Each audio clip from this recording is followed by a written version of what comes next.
Oh, I'm on mute, sorry. This meeting is now being recorded. Madam Clerk, would you do the roll call, please? Sure. Councilwoman Fareed? Here. Thank you. Councilwoman Guillaume? Present. Thank you. Councilman Hairston?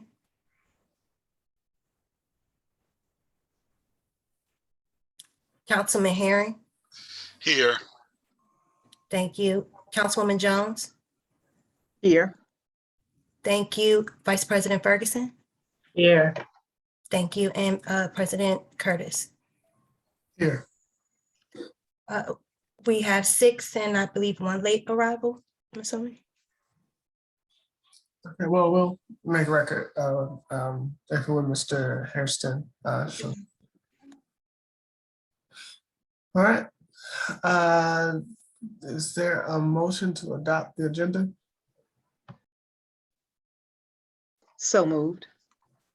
So moved by Councilman Jones, second. Second. Second by Councilman Ferguson. Discussion? Yes, sir. You mean added discussion?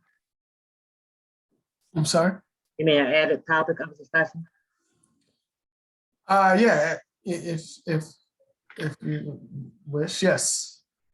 I wanted to add on the employee request for early dismissal on December 17th, 2021 for a Christmas event. Okay.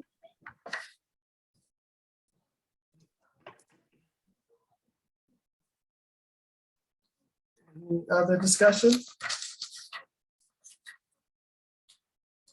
I would like to add a topic for the end, personnel related, and that will require us to go into closed session at the end of our work session. So I'd like to add that to the agenda.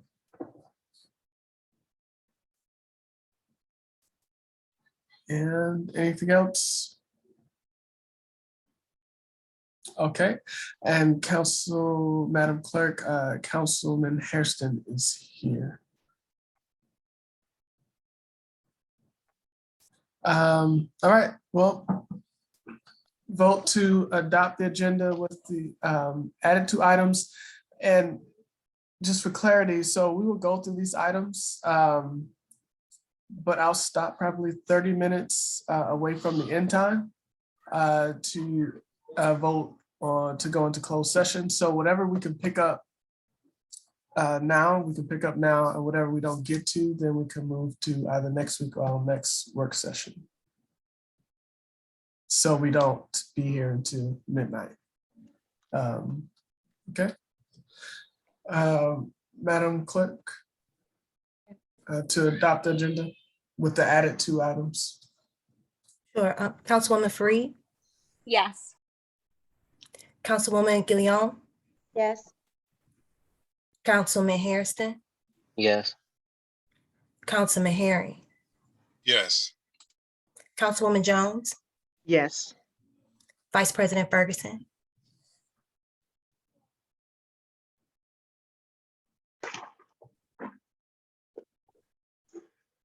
Vice President Ferguson? I said yes. Okay, sorry.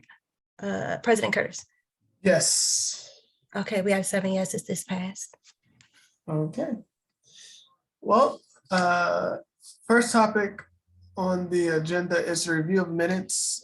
Council members, Madam Clerk has put in our inbox the minutes for 7 from July all the way through October the 7th. I know we can't vote on the minutes now, but are there any questions or concerns related to your review of the minutes? We'll likely vote on it. Well, I'm sorry. Go ahead, Ms. Fareed. Yes. So I don't have any material comments, but just for record keeping and sake of consistency in the minutes, I did notice, like on the July 1st, after the roll call section, it doesn't say at the end we have a quorum, but on the following meeting minutes it does. I'm not sure if someone's missing from the meeting or is absent rather, should they be listed as the attendee or not? And then after each vote, I think it should say approved. So I can just send over a screenshot of kind of what I'm talking about, but those are all the comments that I have right now. Nothing material, but just, again, consistency across the documentation. Okay. Thank you, Councilwoman Fareed. Anyone else?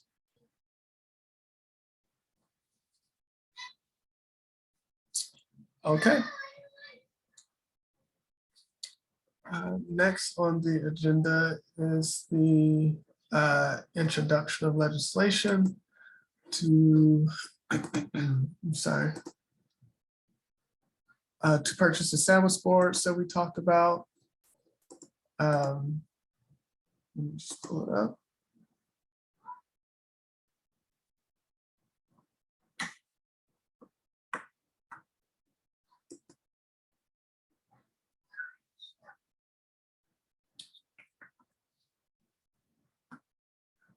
I hate this. Madam Clerk, would you mind reading the resolution, please? Sure.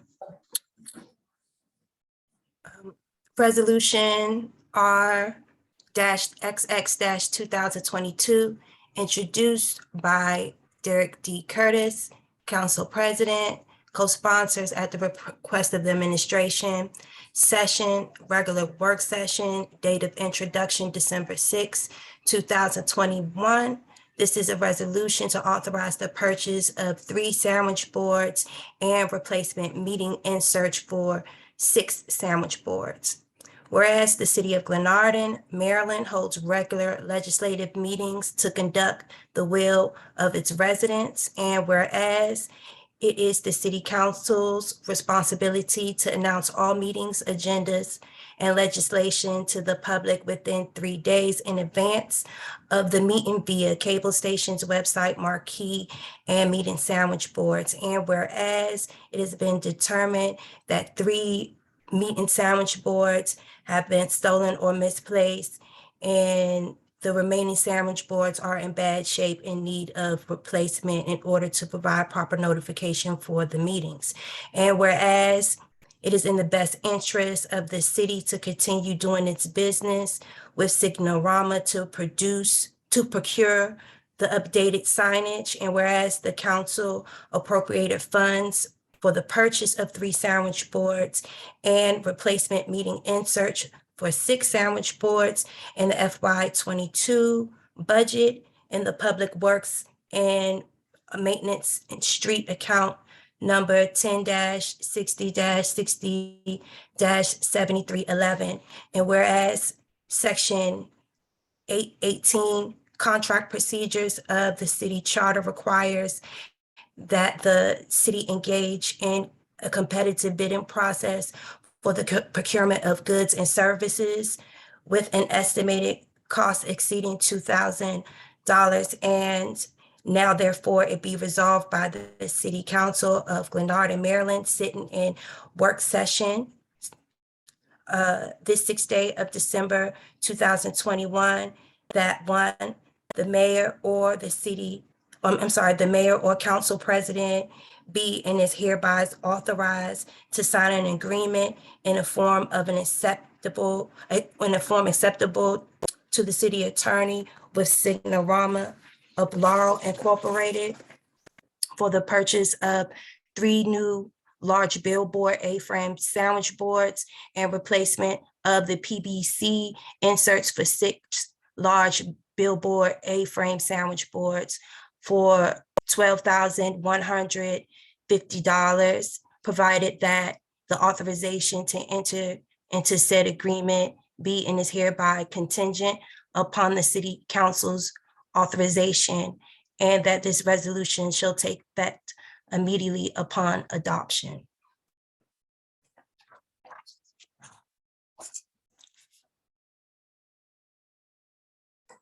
So that's just the introduction resolution. We'll clean it up a little bit, just some of the language in there, but we talked about the previously replacing 3 sandwich boards and some signs to make consistent make it easy for residents to read instead of the handwriting that is on some of the sandwich boards, and some just looks just quite pitiful, actually, when Public Works put them out. So this will make all the signs and replace the ones that were stolen or lost.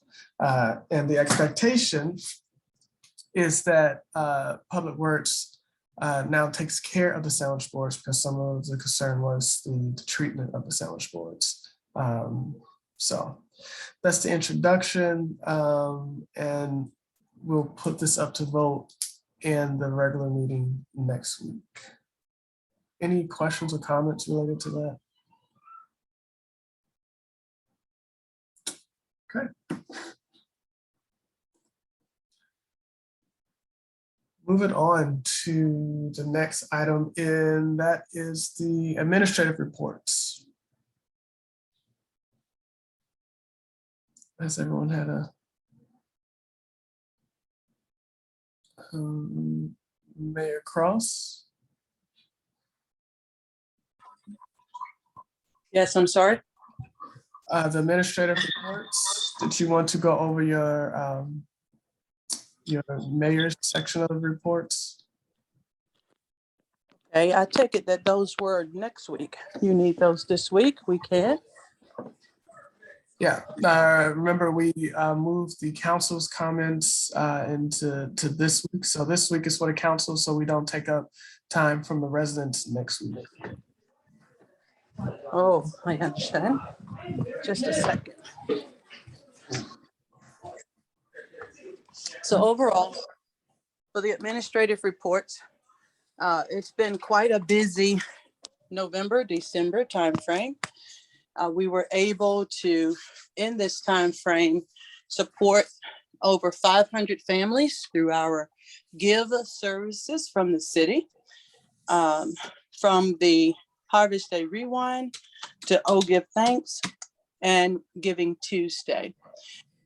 We were also able to acquire the 3 bids necessary for the sidewalk renovations and ADA compliance. We'll make sure that that resolution gets over to the council this week. We were also able to pull into compliance, if you will, our we had a couple of issues with some of our facilities, like our doors were having issues with the rain. They wouldn't close at that point. So we were able to pull that to fruition as well. The Martin Luther King Center has been taken down as of this weekend. So as of the 4th of December, it is now at ground zero and ready for the next phase of its evolution, which would include adding workout equipment for adults opposite from the children's playground. And we are looking at completing the request to have a gazebo placed on the site of where the previous Martin Luther King site was. And that gazebo will essentially be a portable one, which will allow us to then be able to move it when the time comes that the council administration determines what the next facility will look like. So that has been accomplished.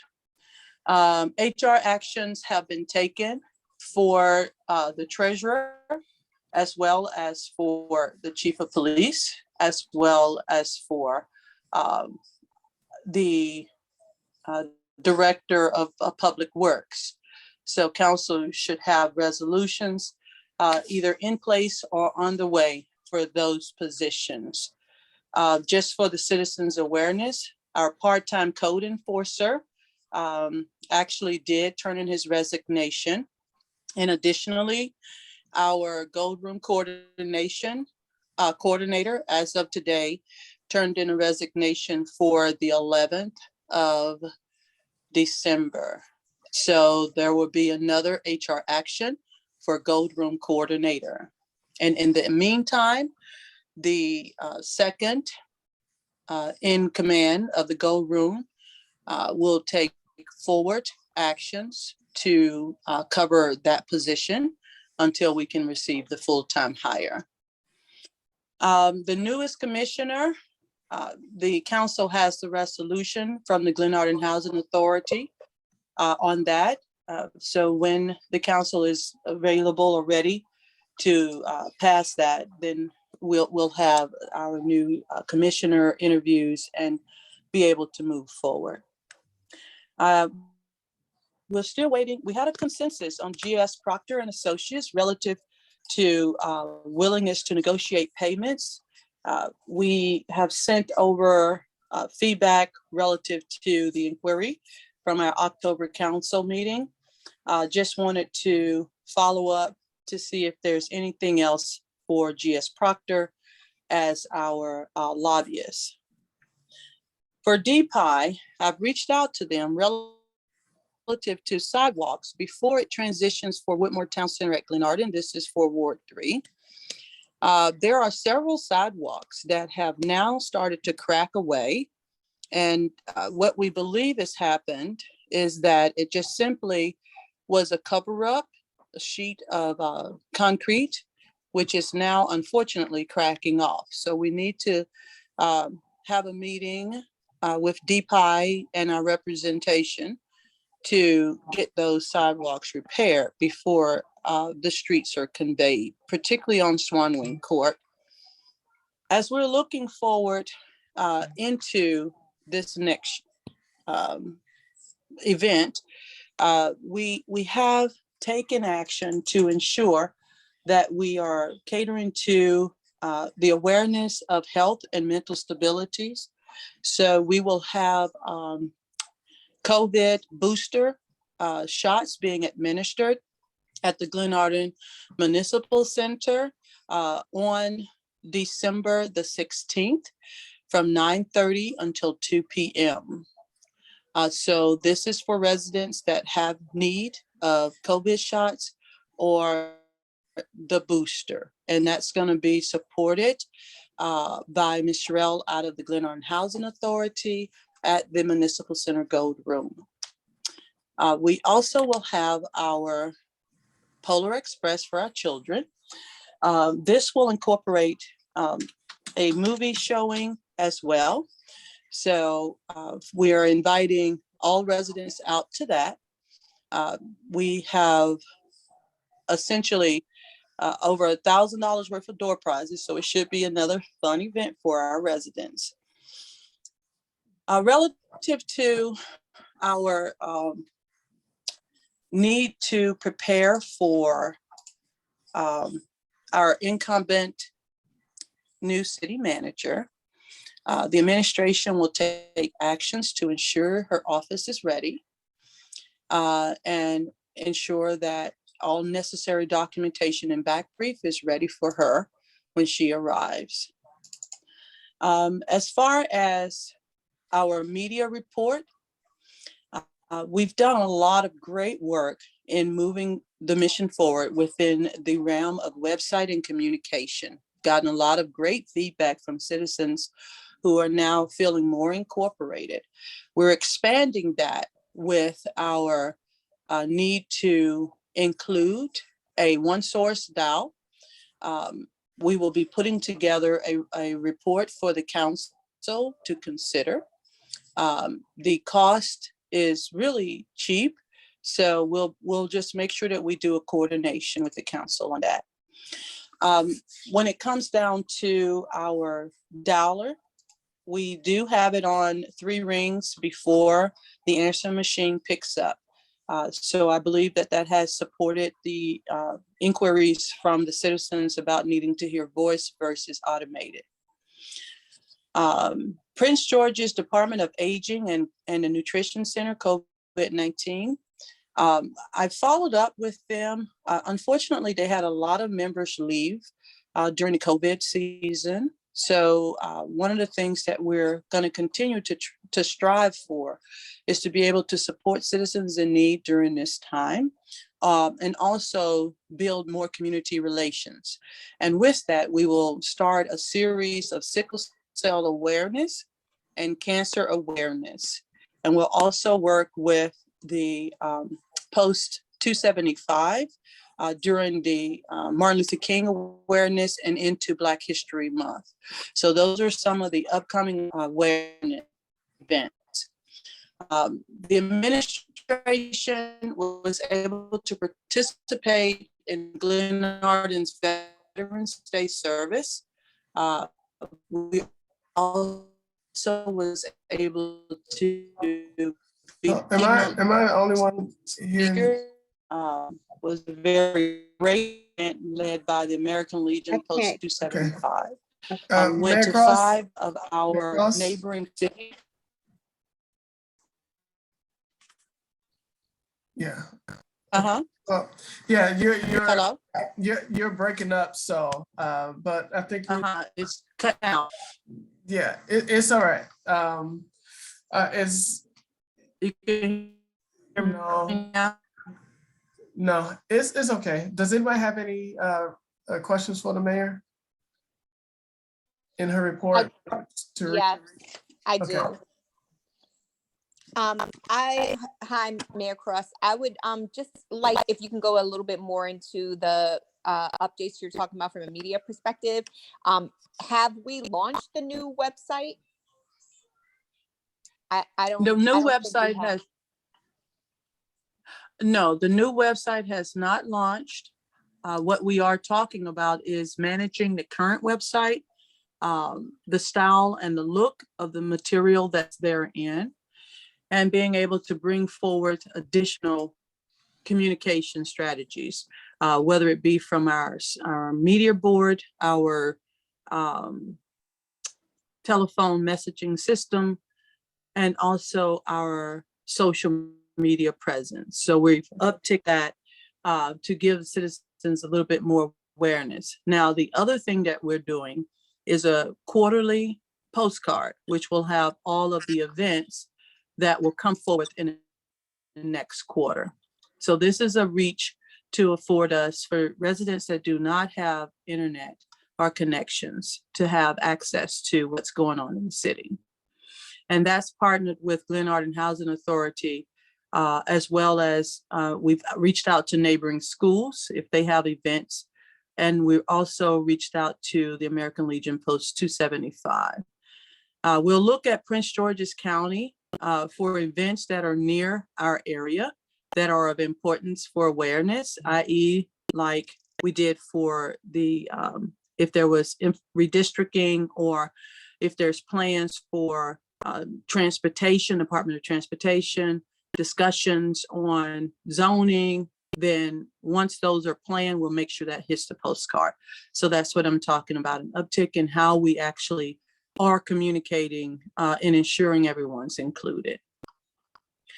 Okay, so We shall sorry, prepare for the. Sorry, because I didn't get a clear answer on the website. Are you saying that we're not going to launch the new website? Because we did pay for it. So I'm just not sure.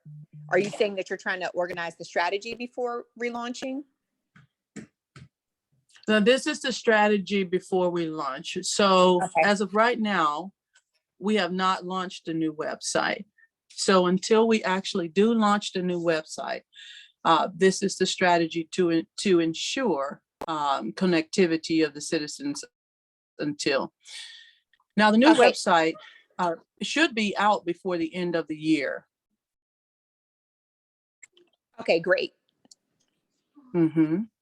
And then in terms of the media and the reach to the citizens, one of the things that I think we should be looking at, and we've discussed a little bit before, is with YouTube, streaming our meetings through YouTube. So that way people who are hearing impaired or people who don't have English as their primary language can access it in closed caption and follow along with what's going on.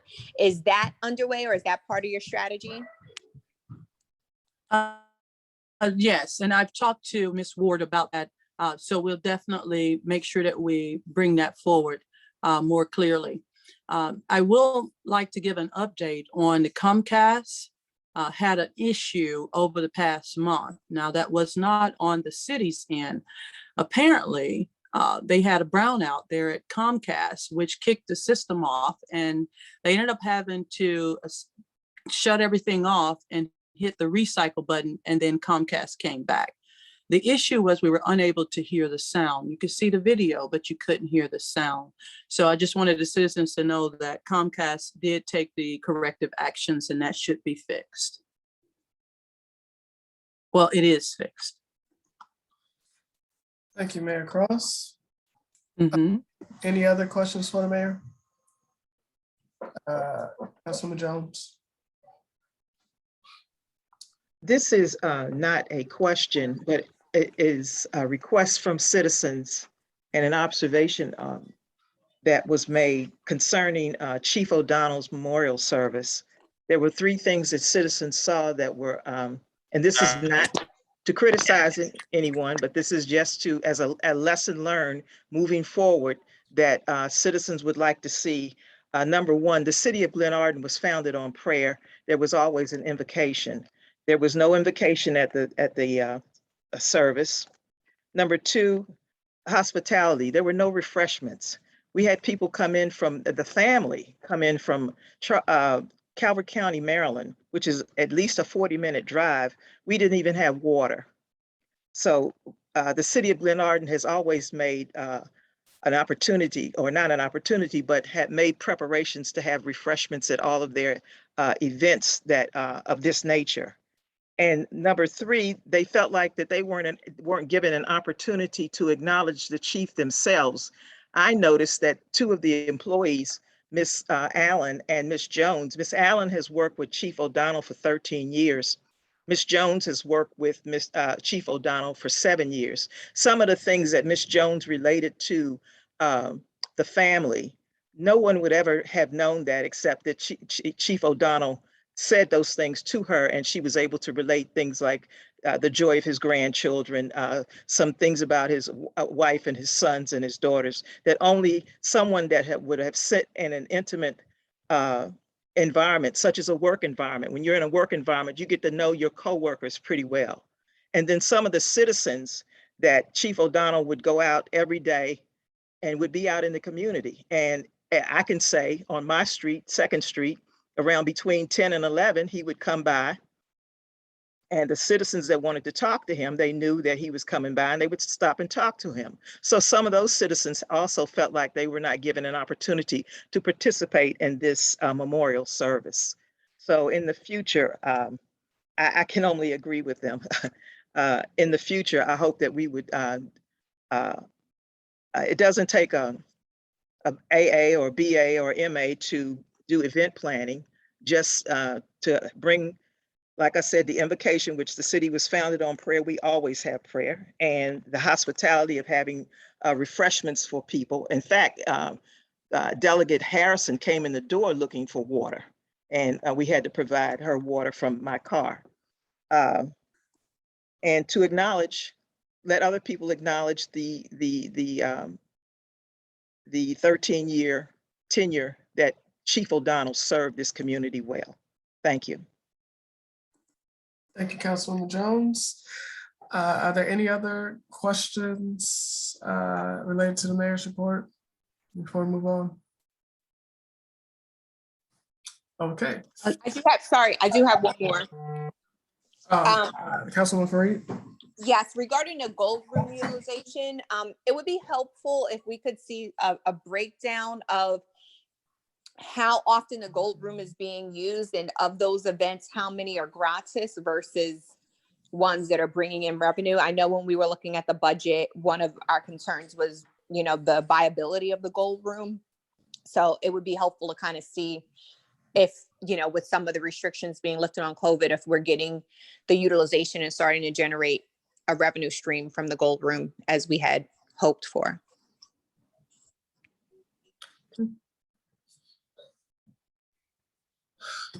Any other questions, comments related to the mayor's report before we move on? So Just, if I may. So, 1 second, Ms. Jones. Mayor, Councilwoman Jones? Yes, the event that's coming up for the booster shots, who, I'm not understanding, is, that's going to be held in the Gold Room. Who is the city paying for this, or is the whoever the looks like the housing authority? Are they, because they're not on our gratis list for gratis. So are they paying for this event? For the use of the Gold Room? Mayor Cross? Thank you for the question. I'm partnering with them to bring that to our citizens for the support of those that need it. It's one of the things that we talk to in this time to make availability, as we've had a lot of citizens that haven't been able to per se get out to go to the event. This is an opportunity for them to actually get their COVID-19 booster and COVID-19 shots. So the administration is partnering with Glenarden Housing Authority to bring this to our city. So this is one that we'll bring forward under the umbrella of mental health as well as health and sustainment of the city.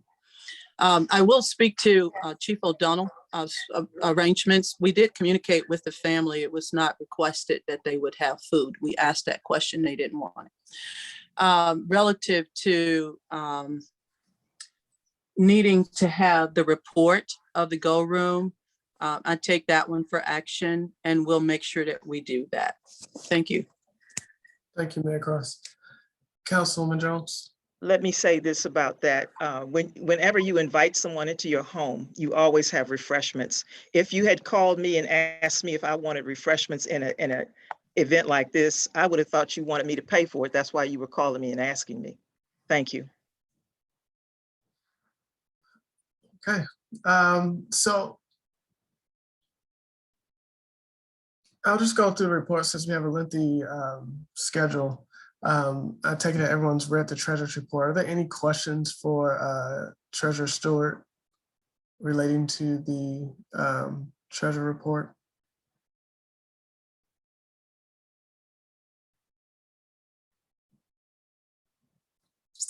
Okay.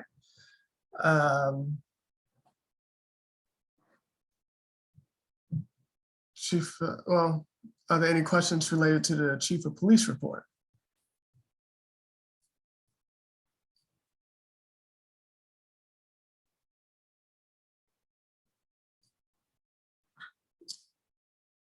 No. Okay, Mayor Cross, I see your hand. Did you mean to put that up? Yes, I'm sorry. In the Gold Room report for November, I just wanted to make sure that we know it's not as, I don't believe it's as good as required, but the community center events booked, we had 2 at $100 taken in. For the Gold Room events booked, we had 8 at $3,550 taken in, and we only had 3 gratis in the Gold Room. Thank you.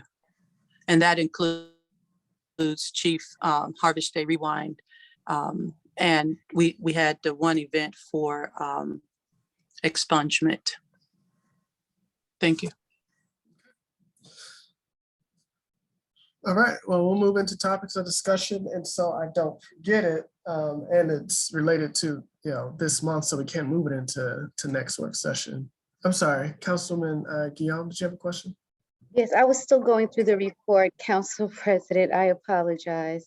I just wanted to go look, and I did speak to some of us about this already, to be fully transparent, but looking at Acting Chief Manager's report from October 23rd through November 22nd, I don't see November 20th, which I believe was a Saturday.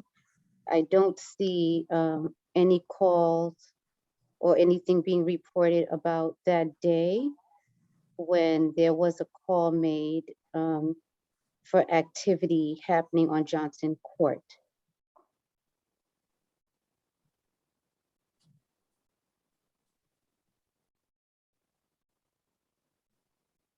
Chief, Acting Chief. And I'm looking away, I'm sorry, I'm looking away because I'm looking at my calendar to make sure that that Okay.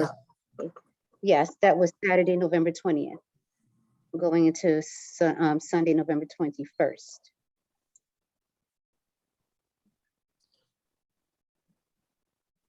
Acting Chief Justice, is there a reason why that was left off the report? No, I have no excuse. I can't explain why it wasn't on there. So can we have a revision so that when it's produced for the citizens at the meeting, at next meeting, that it's included there? Yes. Councilwoman Yom, is there any other? No, I just wanted to be clear on that because I do have concerns about that day in particular. So I'm interested if the revision is made by next week, would there be an opportunity to revisit this, or would it just be limited to citizens' comments? Council President, I wanted to ask that question. Out of fairness to Acting Chief as well. I mean, would you like to speak on it now? Well, no, because I could speak on it now, but I don't know if Acting Chief didn't put it on there because it was an oversight, or if he didn't put it on there because there was nothing to put on for that day. You know what I mean? Yeah. Chief Jackson, could you answer that? Yes. I know I put out an email the day after, but I didn't put anything out on that particular day. And it could have been an oversight, but I'll revisit that and I'll have something for my next report in reference to that date. Okay. I just want to say that the email that was sent out on November 22nd. And the day was actually November 20th. It's that Saturday, and the email referenced going forward, we're going to be sending cover. You're going to, it was a forward ordered email where you were saying you would like your officers to make sure that special attention and coverage would be had in that particular area. And I don't think anyone would disagree that that email wasn't very important. But to me, I took it as an after the fact email, because when something happened on November 20th, there was no assistance that was sent. And so my concern is more to the fact that why was no assistance being had for that particular area on November 20th at the time that I personally called after getting 3 phone calls. Could be water coming from the storm drain, that water that's supposed to go to the storm drain that is now seeping into the basement of your home. Now, the reason why I say that is because if that question is to Acting Chief, by the way.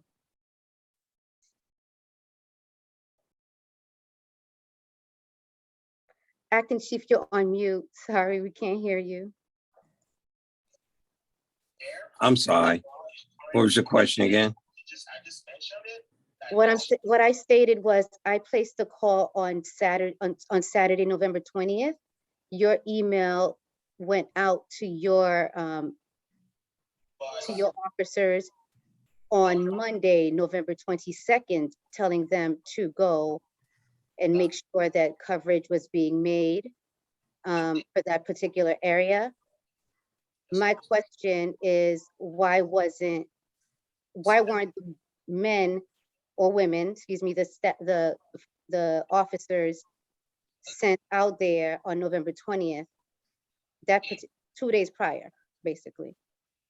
The landscaping away from the house, because right now, from that, I remember the call vaguely, but I do recall mentioning something to them, because there was another incident on Johnson Court where a lady had made a complaint about her ex-husband removing some property from her house in which he wasn't supposed to be there.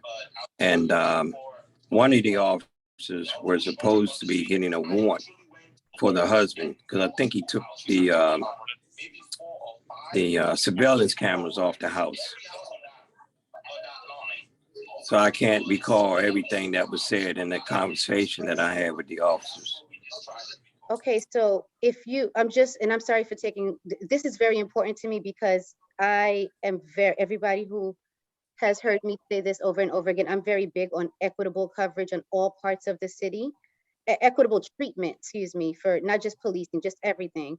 So for me, I hear what you're saying about prior things, but I'm specifically focusing on that night in particular, where I was called and then I was given the direction to call you, and I called you and you told me that you were sending someone out there, and it was close to 11 p.m. It wasn't even close to midnight. It was closer to 11:30-ish, the latest. And so I was given the affirmation that you were sending someone out there.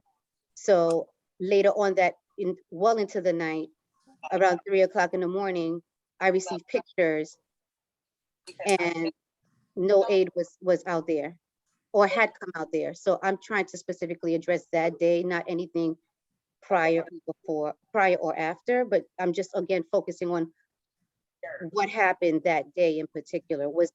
Did you send someone out there? Did you not? Like, I just want to nip it in the bud because I don't want to look crazy to these citizens who really believe in me when they tell me that they've called the police several times.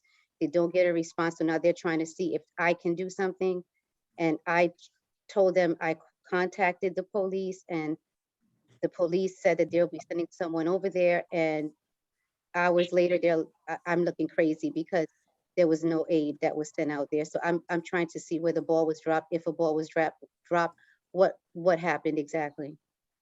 Well, let me revisit my work schedule, the officer's work schedule, and see who was working that night, and I can find out if they actually went out there on a particular night. I can do that.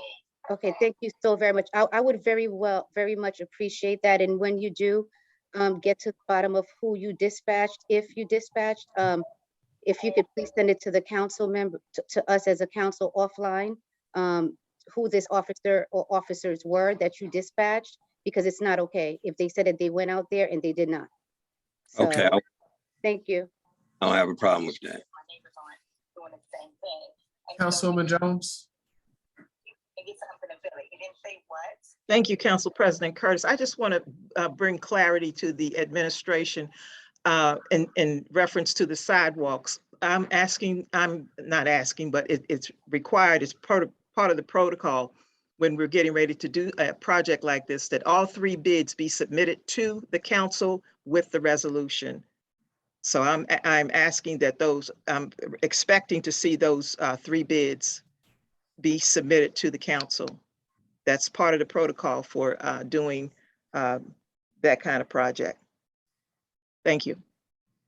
Thank you, Councilwoman Jones.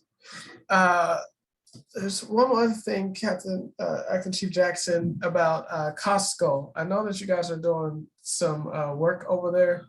How does that work? Because they're paying the city for additional security, or what's the difference at Costco? Well, I got a call from the manager, Teresa, and she wanted to know if we could provide security for the gas pumps, and as well as in and around the store, in reference to the last incident that just recently took place involving the elderly lady. And so this is a request that we go there, or are they actually paying extra for us to? They pay the officers to work secondary employment up there. So when the officers work, they're not on the clock on the city. They're either on their day off or they gotten off work or before they come to work. Okay. All right. Thank you. Councilwoman Jones. not just want to walk outside and just keep walking. Oh my goodness. And I couldn't really tell how deep, but it went down deep. Acting Chief Jackson. I can't talk. I don't like to talk over somebody's whatever. But anyway, the with the requests to come for the bring in the city police, is this equitably done across the board? I mean, do all the officers have an opportunity to, or is it just certain officers getting this extra, or it's done equitably across the board? Since they've asked, it sounds like they're asking the Glenarden Police Department to provide this service. So, and you said that the officers are off duty. So is the off-duty ones, is this done equitably across the board so that all of them can share into this, or is it just certain officers? It's for, excuse me, it's for everyone that wants to work. Okay. Or it's for everyone that wants to work or put in requests to work. Okay, who does the scheduling? The Costco's or the city of or I do the scheduling. you do the scheduling for Costco? Or even Lieutenant Robson, yes. Oh, that's interesting. All right, thank you. All right. Any other questions? Oh, I'd like to add to that. I'm sorry. Ms. Jones. I'd like to add to that, Ms. Jones. Yeah, go ahead, Captain Acting Chief Jackson. Yes, we do the scheduling because Costco's don't know when the officers are working or when they're off. So that's why myself, or even Lieutenant Robson, does the schedule. Just so long as it's fair across the board for those that want to work, you know, that everybody gets an opportunity if the opportunity is there. Yes, ma'am. We make it available for anyone that wants to work it. Okay. Have some people that don't want to work part-time. Well, I understand. Yeah. Okay. Okay. All right. All right. Thank you. Moving right into topics of discussion, and I'll put this at the top so we won't forget about it. It's the Councilman Ferguson, the 2-hour early dismissal. Yes, so we did receive a request from some employees. They wanted to be at 2:00 on December 17th. Nothing had been planned for them as far as a Christmas celebration or anything. They weren't aware of anything being planned for them. So they are requesting early dismissal, and they will be paying for whatever the bowling, and they're looking for us to pay for that, but to leave at 2 and get the remainder of their day covered with pay.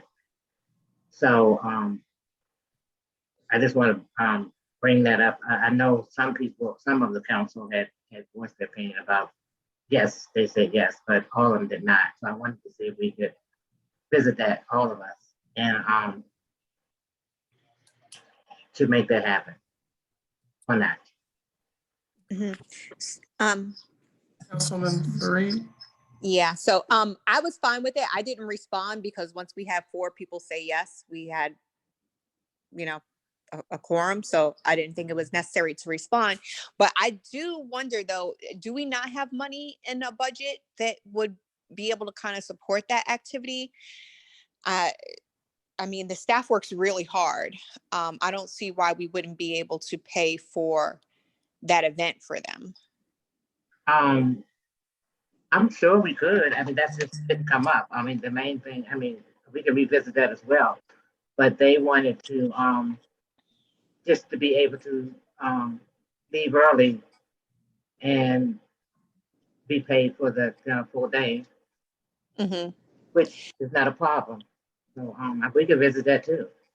Yeah, and that's, you make a good question because I've been asking this. Are the employees salaried or hourly? Because I guess like at my job, if I leave early, I don't get paid less. I still get my pay even if I don't work all the hours that week. So one thing I was confused about, well, I'm not really sure about, was why we had to weigh in on that rather than it being like an administration thing.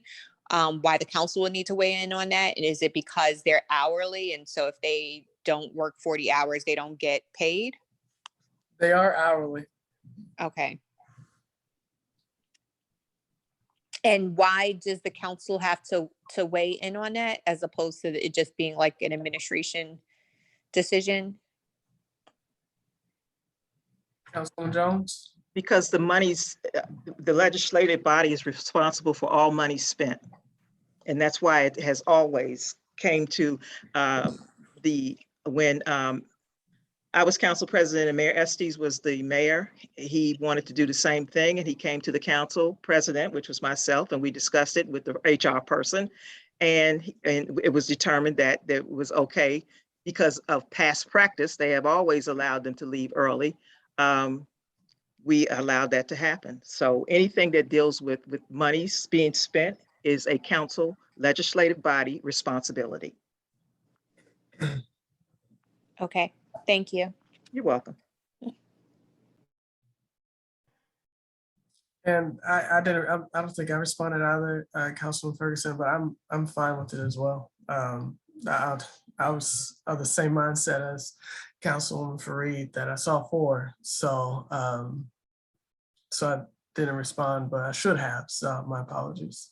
Point of order, Council President, can we do a consensus since we're all together again, and so that the staff will know? Sure. Madam Clerk, can you do a consensus on council persons that are in favor of 2-hour dismissal, 2-hour early dismissal for 2 p.m.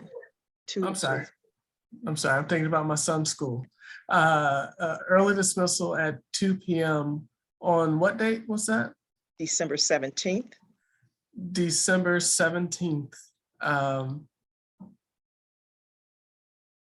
you do a consensus, please, Madam Clerk? Sure.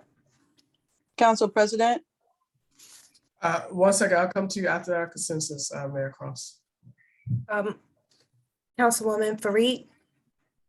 Before I get my response, I just like to say, I think if this has been common practice, that it's, possibly something that we can just go ahead and say is established so that we don't have to vote or weigh in on this every year. And my vote is yes. Thank you. Councilwoman Gilliam. Yes. Thank you. Councilman Hairston.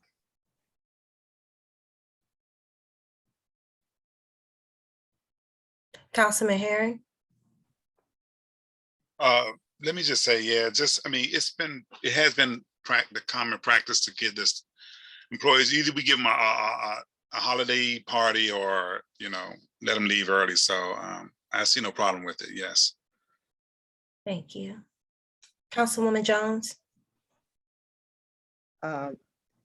Just as Councilman Herring has said, it is a common practice.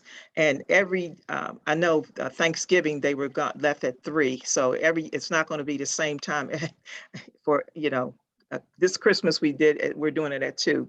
It might be 3 next Christmas Eve or something like that.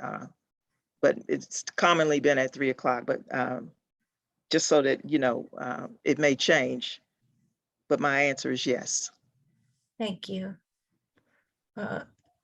Vice President Ferguson. Yes. Thank you. President Curtis. Yes. Thank you. And Councilman Hairston. Didn't hear. Okay. Oh, you ain't hear me? I said yes. No, I didn't hear you. So I got Oh, you. my Thank bad. you. Yeah, I definitely said yes, though. My bad. I'm sorry. Thank I you. must have had the robot thing going on, but it's We have 7 yeses this fast. all right. Thank you. Mayor Cross. thank you, Council President. While I would like to acknowledge Councilwoman Fareed's concern, why is the council taking action on which is clearly an administrative requirement, because the administration has planned for Levi Restaurant to deliver for the entire administration. What we've acknowledged is not everyone will be in attendance to this event. So allowing them to leave early does not include everyone participating. While we were intending a Levi's restaurant delivery in the municipal center, which allows all available to attend. The additional gift would have been the 23rd, having the 3 o'clock release, because the 24th is the holiday nationally, because Christmas falls on a weekend. So the 17th was not something that we wanted to have as a day off for the administration at 2 p.m. Rather have Levi's cater so all can attend the luncheon. Thank you, Council President. Thank you, Mayor Cross. I'm sorry, Councilwoman Jones. I'm sorry, who has a calendar? Christmas is on a Saturday? Yes. So the off day for Christmas for any business or government will probably be Friday the 24th will be the day that they celebrate. So no one will be in the office on that day, on the 24th at all. The 23rd. But I mean, okay, let's put it out here. Speaking to some of the employees, they didn't know that the administration was going to do anything. This is why they developed what they are going to do. So I'm not sure that they knew anything about Levi's delivering anything. Thank you. Okay. Oh, sorry.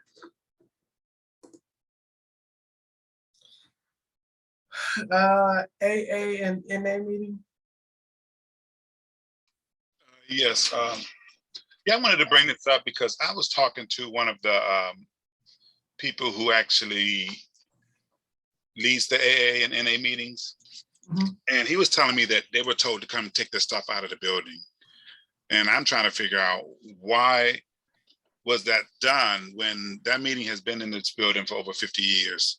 That meeting is also one of the first African-American meetings in Prince George's County because of segregation. They couldn't go to the white meetings. And that meeting has saved, those meetings have saved a lot of lives. And people and a lot of citizens in Glenarden have taken advantage of those meetings to get themselves through a very difficult time. People that you know, and I'm not going to name no names, people you've spoken to, and they're very highly regarded in the community who went through, addiction problems, and who this meeting helped them get through it. So I'm just trying to figure out, why are they being told to come get their stuff out of the building, and why aren't these meetings wanting to be stopped, especially during this period, during COVID, when mental health is a major issue. And these meetings are helping a lot of them who suffer from addiction deal with the whole issue of being confined and by yourself and not having the same support that you need when you're struggling with the addiction. So I'm just trying to figure out what the issue is with that, and why are they not allowed to get started back up again, especially during this very precarious time with COVID and mental health being a major issue of that. So I'm not sure who can answer that question, but. Mayor Cross, I see your hand. I'm sorry. I didn't know if that was your hand, Councilwoman Ferguson, or. It was, but you can go ahead. I would just say, I can come behind her, say what I know. Okay. Mayor Cross. Thank you, Council President. Councilman Herring, I wasn't aware that the AA meetings had been stopped. Like, none of us had said that they could not attend. Can you give me some more insight into who has given them the Heisman on this? I don't know. I just was told by the person who leads the AA meeting that a phone call was made, and he was told to come get their stuff out of the building because they can no longer use the gold room for their meetings. And I'm not understanding who would make that decision and why the decision was made. He said he was given a phone call to come get his stuff. And I asked him to hold up, let me bring it up at the meeting and find out what's going on, because that meeting is very important to this community. Thank you, Councilman Herring. Acting City Manager Jackson, are you aware of this? Yes, I am. The budget, we've set aside. So let me, let me first go to Ms. Ferguson and then I'll step in. Because I do remember email on this, Councilwoman Ferguson. Yeah, I had, I spoke to Bonnie, Hey, I'm sorry, actually, Jack, can you mute yourself, please? I spoke to Bonnie, and she had said that, well, I think they had been asking before we were, opened up, and then once we were, she had stressed that, she did not want them back there, that they, did a lot of, damage that, and things like that. And so she asked me, and I said, well, you know, I really can't make the decision, but, but from what she's telling me, I did talk to Captain Jackson about it, asked him, I said, you need to talk to him. And my thing was, you know, where were they before, while the COVID was going on? And so she said they just kept calling her, and I don't know who told her to put them off prior to her actually talking to me, the vice president. So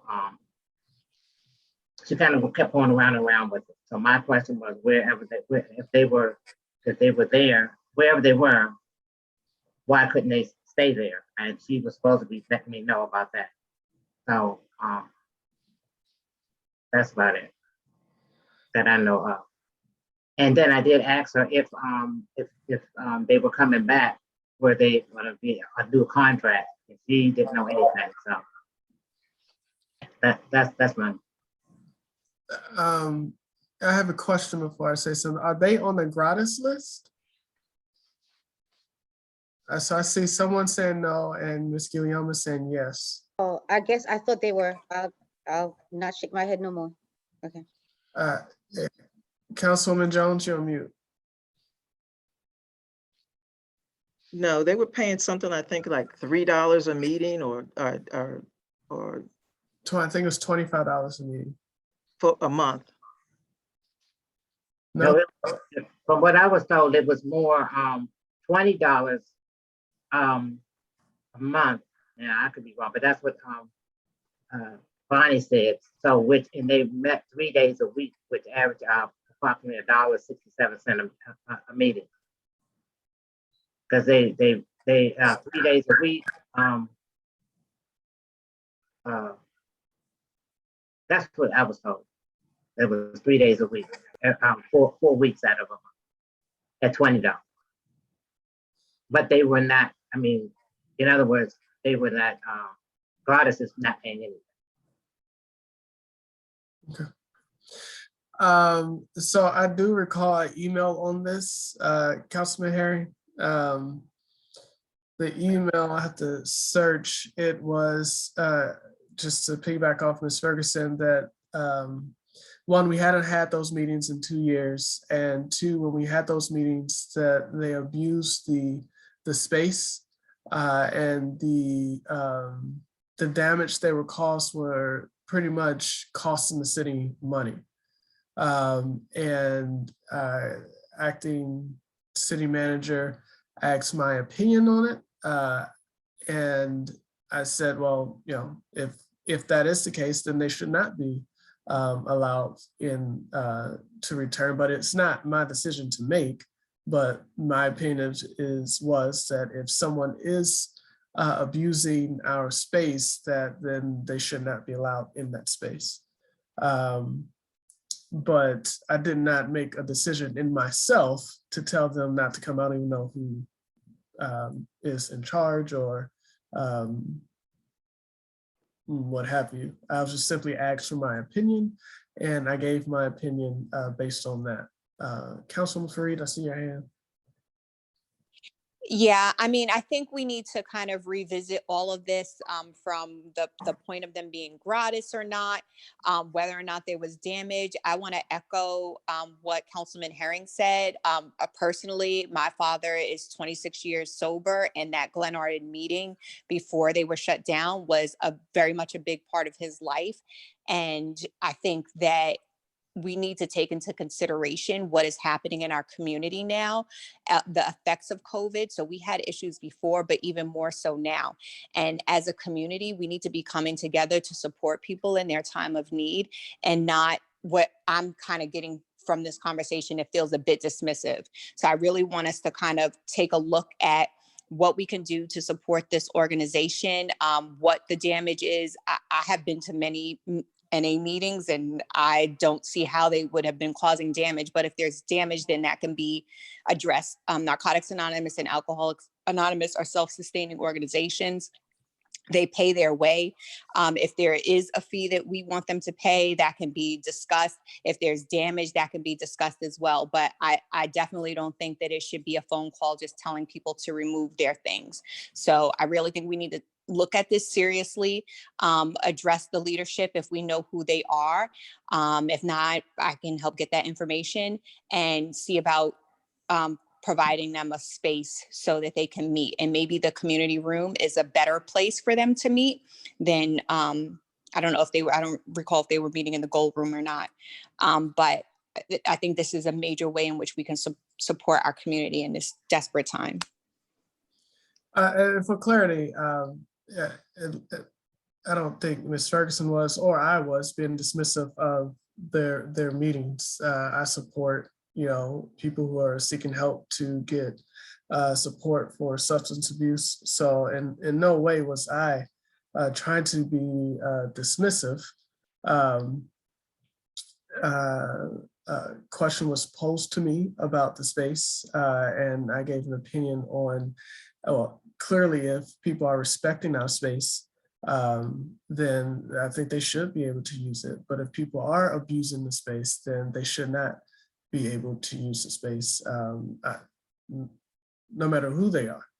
But I support anyone, I'm pretty sure Ms. Ferguson does as well, anyone who's seeking help for any type of substance abuse.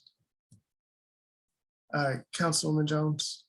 I think at one time they were in the nutrition center, and for some reason they moved upstairs to the gold room. I don't know. I don't understand what that was about, but if that, I have no issue with, I think the issue was, some of the issues that I heard were the gold room staff was finding, alcoholic beverage cans and the smoking around the gold room. But like I said, at one time, and Mr. Herring, you could correct me if I'm wrong, I think they were in the nutrition center at one time. They were in the nutrition center at one time until, one, it got too big, and two, the director of the nutrition center said that, they didn't want them down there using their coffee pot and using their stuff. So to avoid any of that, they were separated. And so they went up to, the gold room, which offered them more room.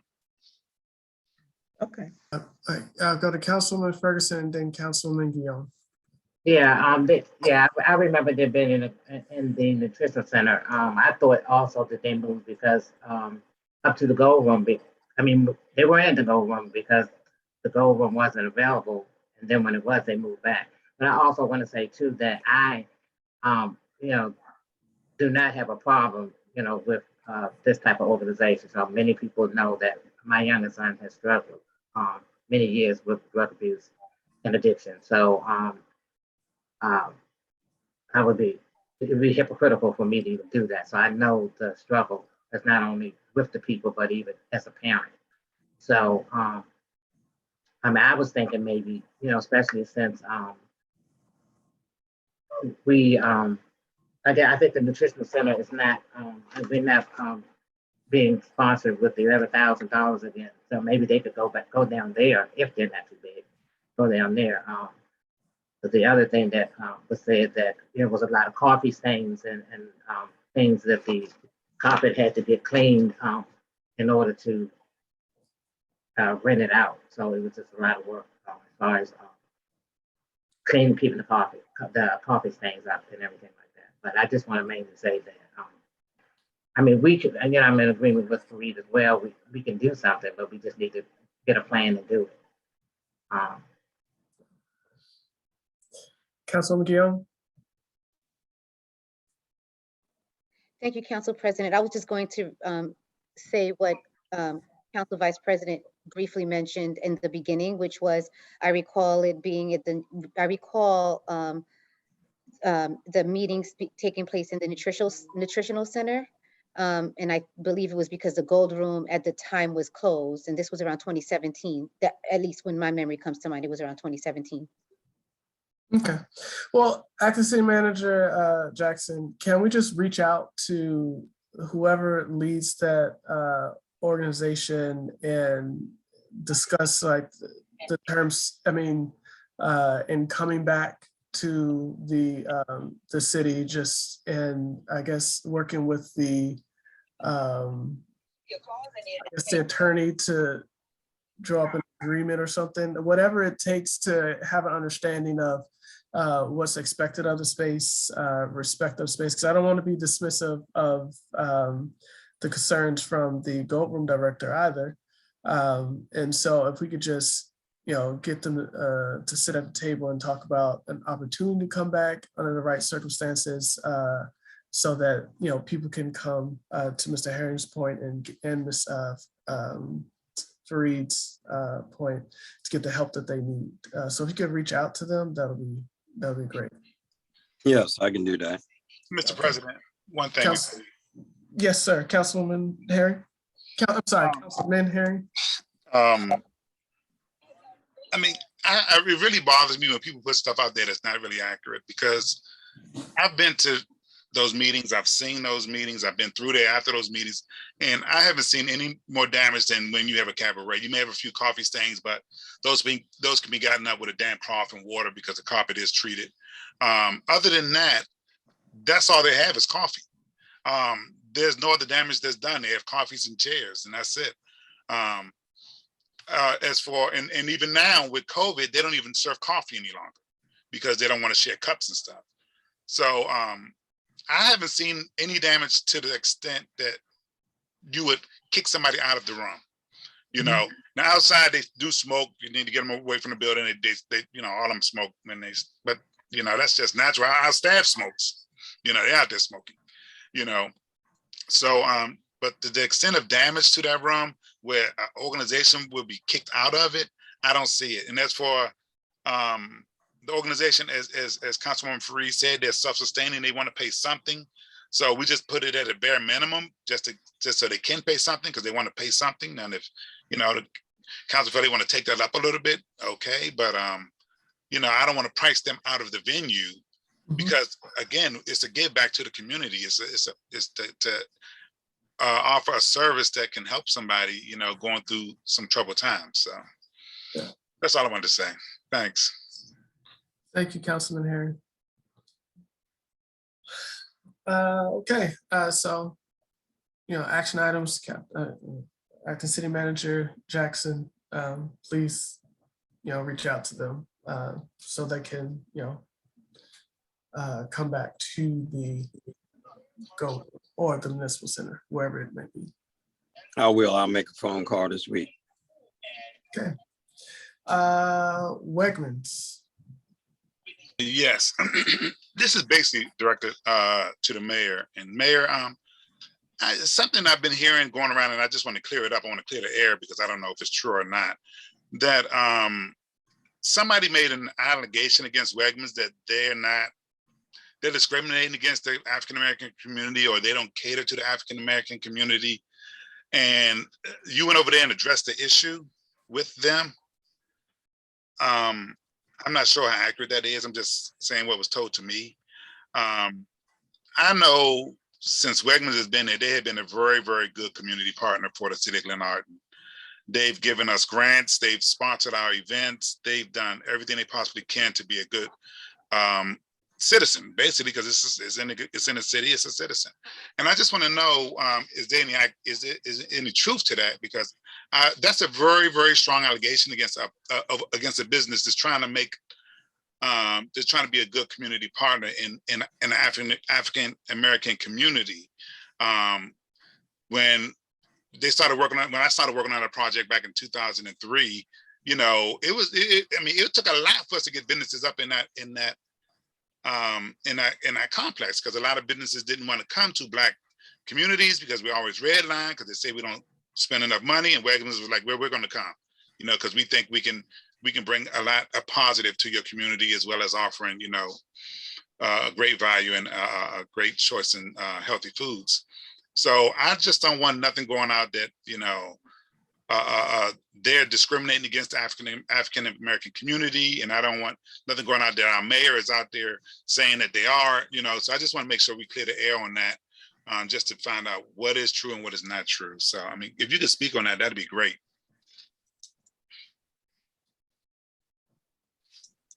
Thank you, Councilman Herring. So the way you've presented it, that is not true. What actually did occur was an inquiry on the supply chain management at Wegmans.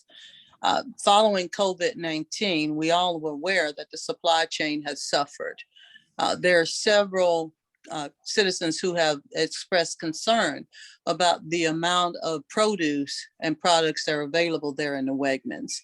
So relative to resolving the discussion about how much the Wegmans is able to receive, the discussion was had with the manager there in good confidence, and there wasn't any harsh feelings or anything like that.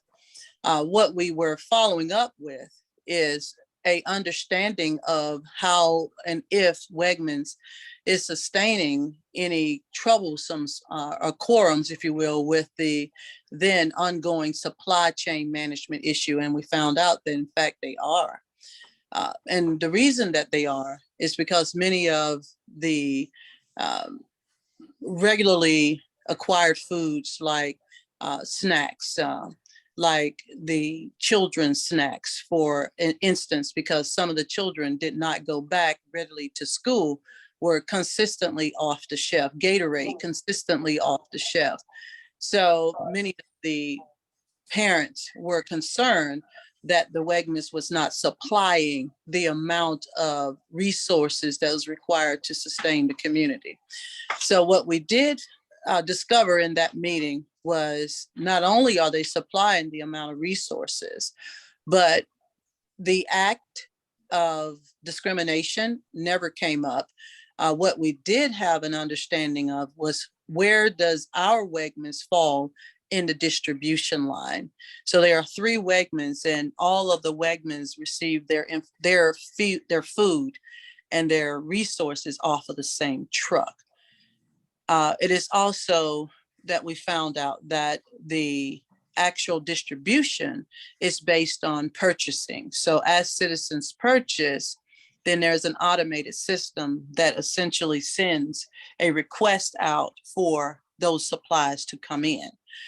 So it's just like anything else in a city. Supply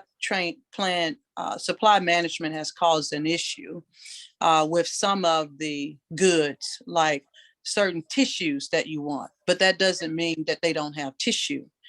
So there was the clarity that we asked about, and to see if there's anything that we can do to support. You're absolutely correct. Wegmans has been a community icon for us. As such, as many of our Whitmore Town Center at Glen Arden retailers. So no, we did not go over there with the intent of hounding Wegmans. But we did go in with an intent to understand to what extent the supply chain had been impacted following COVID-19 and the amount of employees in the distribution centers who did not return to work. Thank you, Mayor. But I just want to say this because, you know, I mean, one thing I do is I read. I try to follow the news. I mean, but that was a problem across the nation. Distribution of food across the nation was the issue. Even when we tried to do the grab and go, they were like, we're having problems getting food because the distribution is a problem. So I don't even see why that subject should have even been breached at the store when it is a national problem. You know, and I think sometimes what we need to do before we go running, you know, to address the issues, that we need to research that, because again, you allegations like that stick. Now, like I say, I heard it, and like I say, what you said is not what I heard. So that's why I'm saying it's important that we do our homework and find out exactly what's what. All I know is I saw a post on Facebook or somewhere from a citizen, and next thing I know, I'm hearing, you know, this thing about, you know, racism, this discrimination, and all this other stuff. But the supply line was like I said again, was an issue across the nation, to the point where a lot of stores were saying they were not even going to give away any more donations, because they had to feed the people in the stores. The food had to go on the stores and the shelves. And I'm telling you, when I went into Wegmans, they've always was start. When I went, I mean, of course, they didn't have the tissue and everything else like all the rest of the stores, but I've always seen fresh vegetables. I've seen meats out there. I've seen everything. So I'm just saying, we really need to do our due diligence before we go out here and, you know, breach a issue that to me wasn't even an issue. So, but thanks for the answer. I appreciate it. I just wanted to get that clear, because I didn't want that going out like that, like you've done something out there that, you know, people are putting on you. So. Thank you for that, Councilman Herring. And also, you know, just for the record here, that was the first time I'd ever met the management of Whitmore's Town Center at Glen Arden's Wegmans. So it was actually a meeting to say hello for the first time. And inside of that discussion, that's one of the points that came up, just to see how they had been impacted overall. So the 80% of the meeting was just to say hi. And we've also had a similar like meeting with the at-home management and many of the retailers in Whitmore Town Center at Glen Arden, just to say introduction since assuming the role of mayor of the city of Glen Arden. Thank you, Mayor Cross. Councilman Jones. And just to piggyback off of all of this, we have to understand, before Wegmans even came to the city of Glen Arden, before the foundation was poured or the first brick was put in there, the demographic studies and the marketing analysis had already gone out. And probably after the first year, they already knew what the consumer was purchasing. So I'm sure that they keep up with their demographic studies and their analysis, marketing analysis, and also that the consumers that come to the Whitmore Town Center are various. You have every nationality coming to that center. Once again, that's being the produce or products coming off of one truck kind of baffles me, because I've been over at the Children's National Center walking at night, and around between 7:30 and 8 p.m., you'll see all of the trucks coming in from Wegmans. And there might be 3 trucks one night, 4 trucks the other night. These are tractor trailers, because they stock every night. So I'm sure that they are aware of what their customers are purchasing through the analysis that they do. Thank you. All right. ARPA funds. Yeah, that's another thing I wanted to address tonight. I've been reading up on ARPA funds, and I think that we as a council and as a city need to really reach out more to our community. I've been reading out how other municipalities have had public forums, have done surveys, have done all of this stuff to engage their community, to let them know what the ARPA funds is about, let them know what we can do with it, asking them what do they want to do with it. And I think we need to do a little bit more of that before we really commit these funds to anything, because I don't think we're giving our citizens a fair say in this whole thing. I mean, that's a lot of money, and I think they need to have a fair chance, at least given a chance to say what they want to see and say what they want to get out of those funds. Like I said, many municipalities are doing surveys. They're not on our surveys. They having a lot of public forums just to gauge the feeling of the citizens.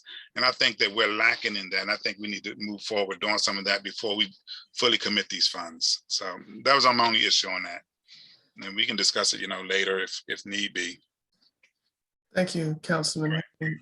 Councilman Ferguson. No, I do agree with him. We can do forums or let them come in person and maybe send us surveys for those that can't get out. But I'm definitely for engaging the citizens, because they have a lot of input. They should be having a lot of input. So I too agree with Councilman Herring. However, I think that one thing that we need to do, which I feel uncomfortable waiting on, is addressing the needs to get the meetings to more people, and involving the entire community. And with that, I mean the reconstruction of the council chambers and the software updates that will allow us to broadcast on YouTube, the cable station, stream online, stream on cable, all of that. And my concern is that, and I did meet with I did talk to the city manager, the oncoming city manager. She's excited, and Ms. Councilman Herring, she agrees with you as well, or agrees with us as well, of getting more community engagement. But that's one piece that I think that if we wait for it, then we just prolong the process of getting what we need to get to our citizens. So I'm interested in the council's thoughts on that, of not necessarily, I mean, it wouldn't be all the money, obviously. It wouldn't be even 10% of the money. It'll be using that money to update software so that we can reach our citizens, to get the message out there, and be able to come back in person so people can come in person. Councilman Fareed, I see your hand. Yes, I'm in agreement with your comments. I think, we did have a public forum on the ARPA money, but one thing I think we could have done a little bit better was educate the citizens on what ARPA is. I think to ask them to come to an open forum and tell us what they want us to use the money for is really open-ended. There are very specific uses for ARPA. And I think it will be helpful if we can start the conversation with some ideas for them to,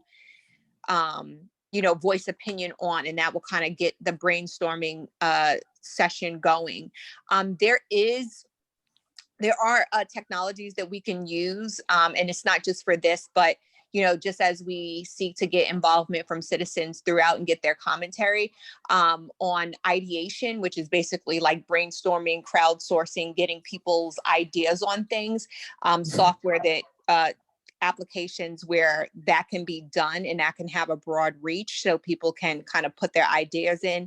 Those ideas get aggregated and categorized, and then you can kind of take them through an assessment process of, kind of here, we came up with 4,000 ideas and we've distilled them down to these 25 ideas. And, this is how we're going to use, this is how it's going to be used, and the payback period, and et cetera. So we can talk more about that. But I think fundamentally, if we're going to be asking the citizens for their input, we need to provide them with enough materials for them to feel educated on the topic. Agreed. Councilman Guillaume? I actually agree 100% with what,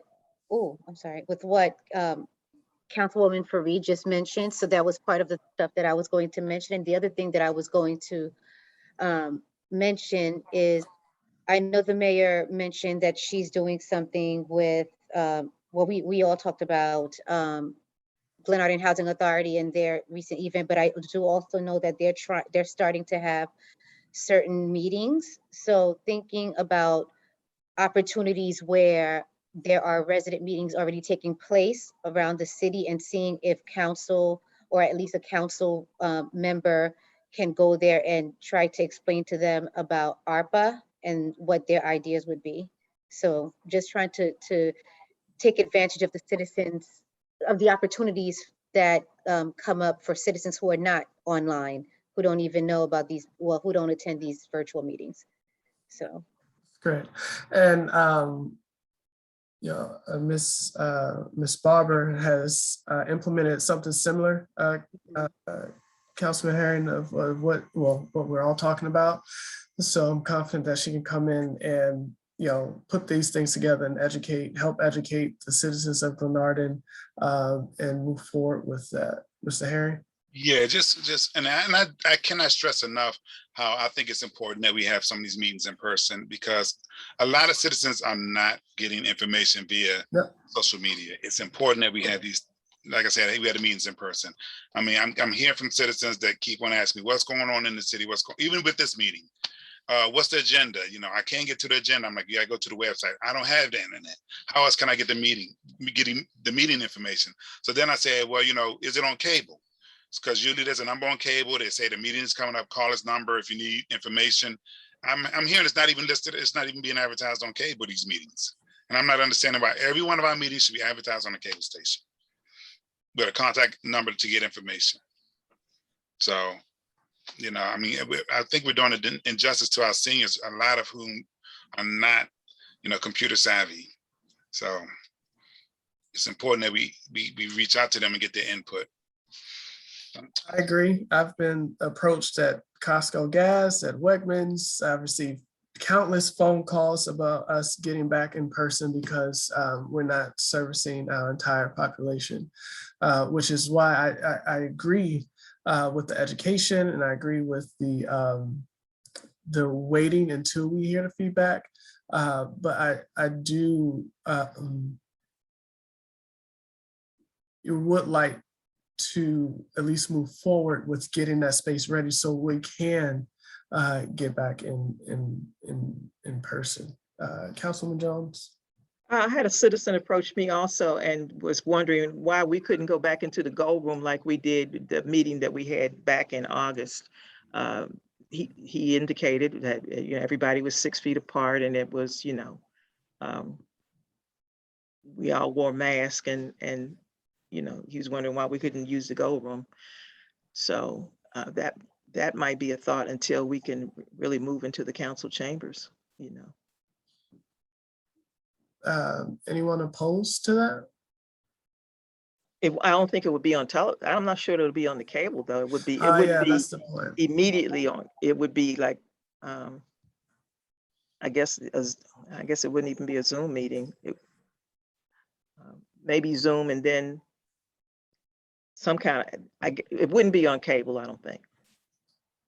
So can I just do this? Can I get a consensus on at least moving to put the council chambers in a place that, one, we can open back in person and broadcast to, you know, all of our constituents in all the ways necessary. I know Madam Clerk has done some research on a company that can provide all avenues to which we want to stream. But, you know, I would like like I said, we're starting out on this, so like the council's thoughts on moving forward. At least with that, we can hold off on everything else until we get input. But can I get a consensus on moving forward with using some of the ARPA funds to get council chambers ready, COVID safe, so that we can move forward and get our message out to all of our residents? Council President, I'm sorry to interrupt, but can you just provide clarity on what you mean by ready? Like, what is, when you say use the money for council chambers to get it ready, what is that? Is that putting up partitions in between? I know we've talked about a lot of different things, but just to be specific so we know what we're talking about. Correct. So yes, I believe we touched on this earlier, and Madam Clerk did some research and brought in someone that looked at our space and saw that right now our space isn't conducive for social distancing as it relates to the council members, and it's hard to put up the plexiglass without you being literally in a box that cannot move. So there was a reconfiguration that was done, or proposed, not done. It was proposed that we reconfigure the outlay of the chambers, and in addition, put the plexiglass up to protect the council. And in conjunction with that, you know, parallel to that research that Madam Clerk was doing, she looked at us, I don't know if I want to call it a software company, but a company that provides services, streaming services, YouTube services. They provide closed captioning, They provide, I believe they provide minutes. The whole package.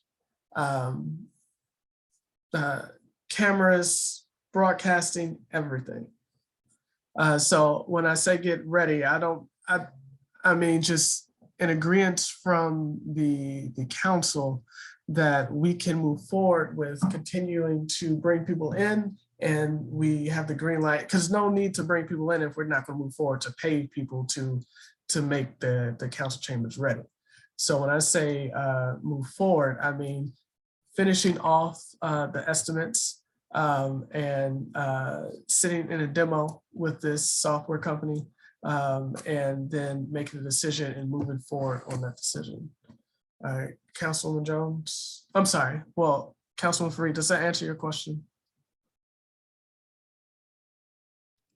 Kind of. I think we'll probably know the specifics once we get like proposals, but I guess I feel, Yeah. I don't feel comfortable to say, yes, I want to do it if I don't even know what it is. What? I mean, so what are you on? So if you're asking us to vote on yes in terms of moving forward to get estimates, I think that's fine. Yes, yes. Because what's the point of moving forward to get estimates if the council is not going to agree to spend the opera funds to do it? So it's in conjunction. There no need for estimates if we're going to wait until we have public hearing after public hearing. I'm in agreement with waiting for public hearings to spend to get feedback on how we should spend the bulk of the opera funds.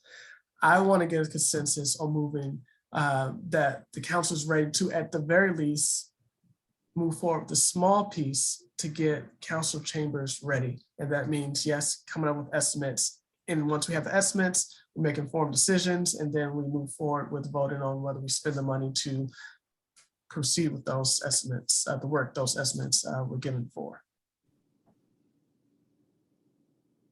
Does that answer your question, Councilwoman Fareed? Sorry, I think it's just because I think all of our definitions of ready are going to be relative. What you feel like is ready may not be what I feel like is ready, and that's why I'm just trying to get a baseline of what are we saying means ready. Okay, and I'm not making a decision for the council. There'll be something council will decide together, but I'll go to Councilwoman Jones. Maybe she could. Yeah.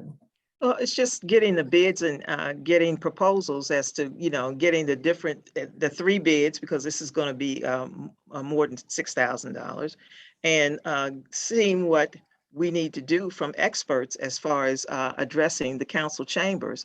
And I also see this as I'm not seeing this as a project just that the council clerk can do. I'm seeing this as it may need a project manager, or it may need the input from the city manager to oversee, to help oversee some of this.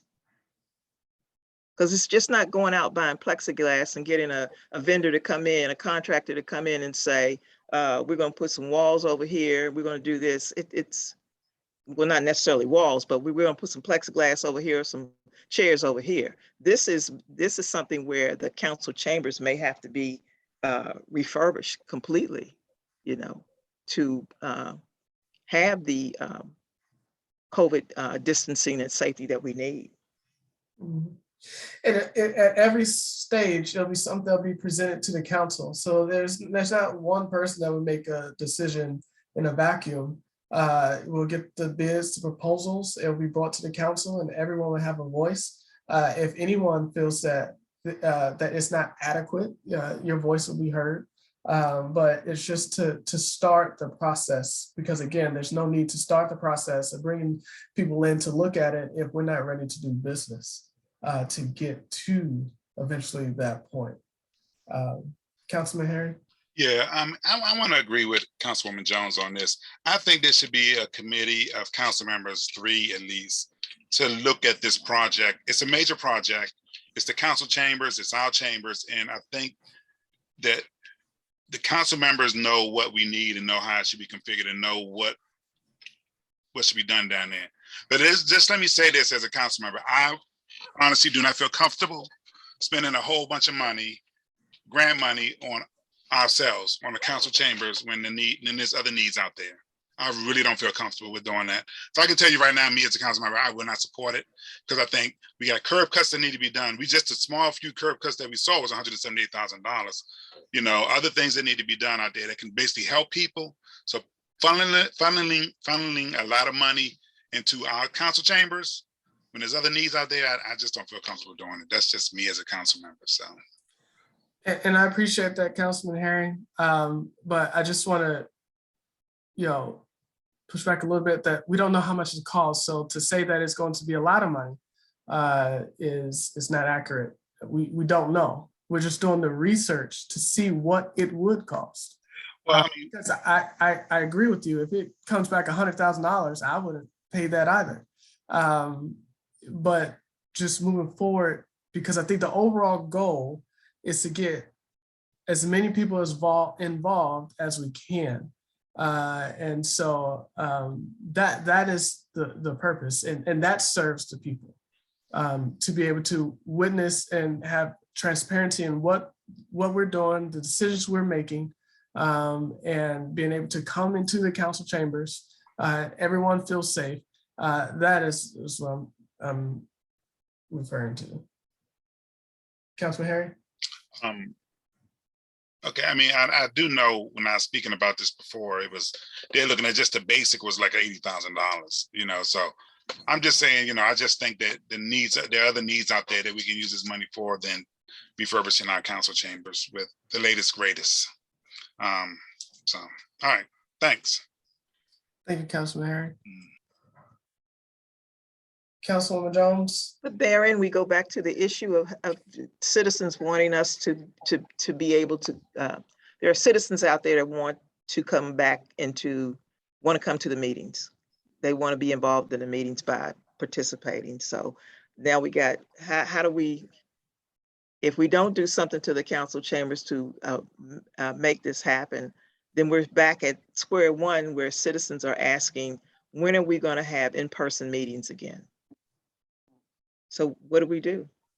Well, Mr. President, may I? Yes, Councilman Harry. But what we're doing is protecting us. We're not protecting them. We'll be shielded off. They won't be. They'll be out in the audience, separated 6 feet apart. So, I mean, it isn't, you know, the only suggestion is what you suggested previously, Councilwoman Jones, and that's going into the gold room, which you can spread out in until we get through this, you know. That way the citizens can be spread out in a safe fashion also if necessary. So. And how will we broadcast on cable, Councilman Harry? I mean, we used to have a camera. We used to have a cable person that could set up broadcasting for cable, but we don't have that anymore. So that's another part of it. We need to get somebody in there for that cable studio, so we can get that up and running. Because there's cameras there. There's cameras that can be set up in the gold room. I mean, you figure it out. You know. Okay. Yep. So, I mean. All right. All right. Thank you. Well, speaking of committees, Marquee, I don't want to. That's another one I had put on here. What was it? Was it about 4 years ago? I think we purchased that new marquee. The council purchased that marquee about 4 years ago. And it's been under council control ever since then. The council clerk, because the marquee is basically used to advertise council meetings and when, you know, and stuff like that. So I think it needs to come back under council control. I think that was the original purpose of it. We spent over $20,000 for that marquee. The council clerk always maintained the marquee. And the only reason it went up front is because we no longer had a council clerk and the administration was the backup. So I think it needs to come back under the council so that it can be utilized the way it needs to be utilized. I mean, there's a lot more you can do with that marquee than just what's being done now. So I think that's something we need to look at.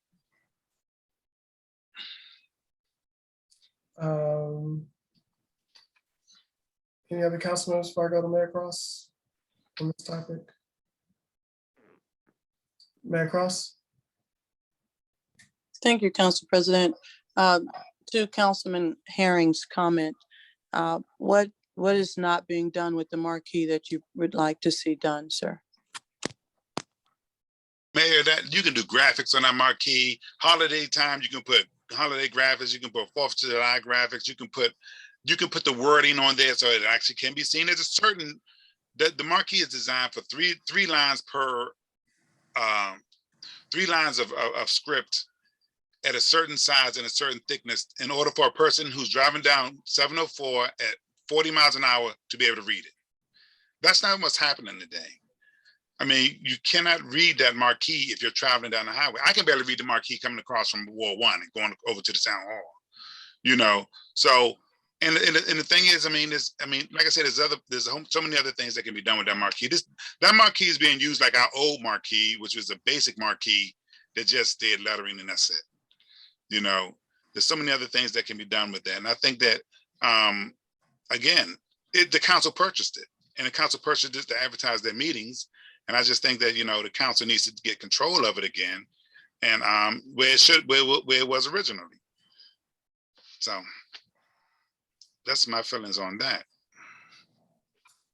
So, Mr. Harry, what are the next steps you want to take place? Move the control box back to the council clerk's office and give her the training that she needs to be able to run the marquee. I mean, they can still have something up front as a backup, but we need to get it back in our office and get the controls back in our office. That's the one thing that we probably have to do, call the people and have it set up again in our office. And there may be still a setup back there. I'm not sure. They need to come in and look at it and see if it's still configured. It was on the computer. Oh no, we got it. I think she got a new. Did Ms. Jones? Didn't we get a new computer in that office? Yeah, there's a new a desktop, but that the previous council clerk, Mrs. Taylor, she had a software that she called the company and they got software to be able to do that. And like you said, during our tenure, she just allowed the backup to be the administration when she wasn't there. Right. So. Okay. All right. So next steps is that we'll look into the equipment we have, the training that Madam Clerk needs to undertake, and the transition to move it back to the council's office. May I address that, Council President? Yes. Thank you. So we have now paid for a website media specialist. We pay her a very healthy price, and her whole job is to ensure the communications, media, website strategy. I would like to allow that to stay in that realm because we are paying her to do that job. Now, if we need to have a lot more graphics, this is the first time I've heard anything about having pictures and all that kind of stuff put on there. I'm sure that's something that can be done. We've taken the necessary steps to make that compliant with, you know, those of our community that suffer from color blindness as well. And I only have heard a complaint from 1 or 2 personnel on this particular sign, but I have heard, you know, tons of compliments on the lettering and the structure that is now currently there. For feedback, I just want to put that out there. But I mean, we do pay someone whose whole job is to do communication.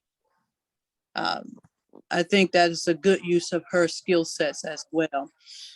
For the note that it was purchased by the council, I believe everything's purchased by the council. That shouldn't be a rational reason for why it shouldn't be in a hole where, you know, the person who we are paying to do that job is responsible to do that job.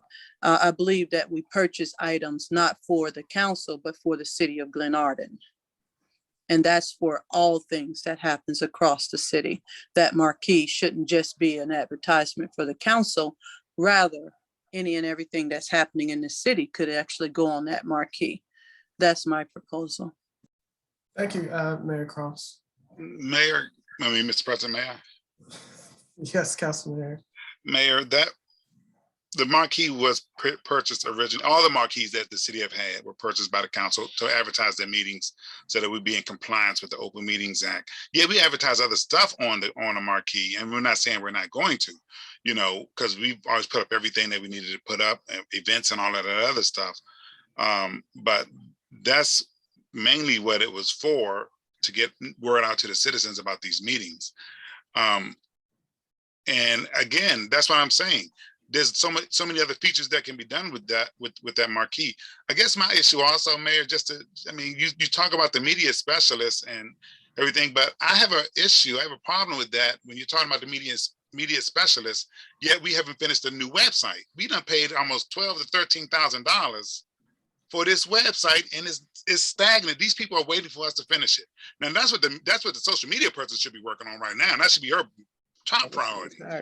Getting that website up and going and running. Why are we modifying the old website when we've already invested $12,000 to $13,000, and we got a contract that we got to pay them off the rest of the money to finish it?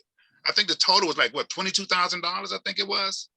So, you know, I'm not understanding that. That's one less thing she has to worry about. She shouldn't be worrying about the marquee. I thought she was a social media person.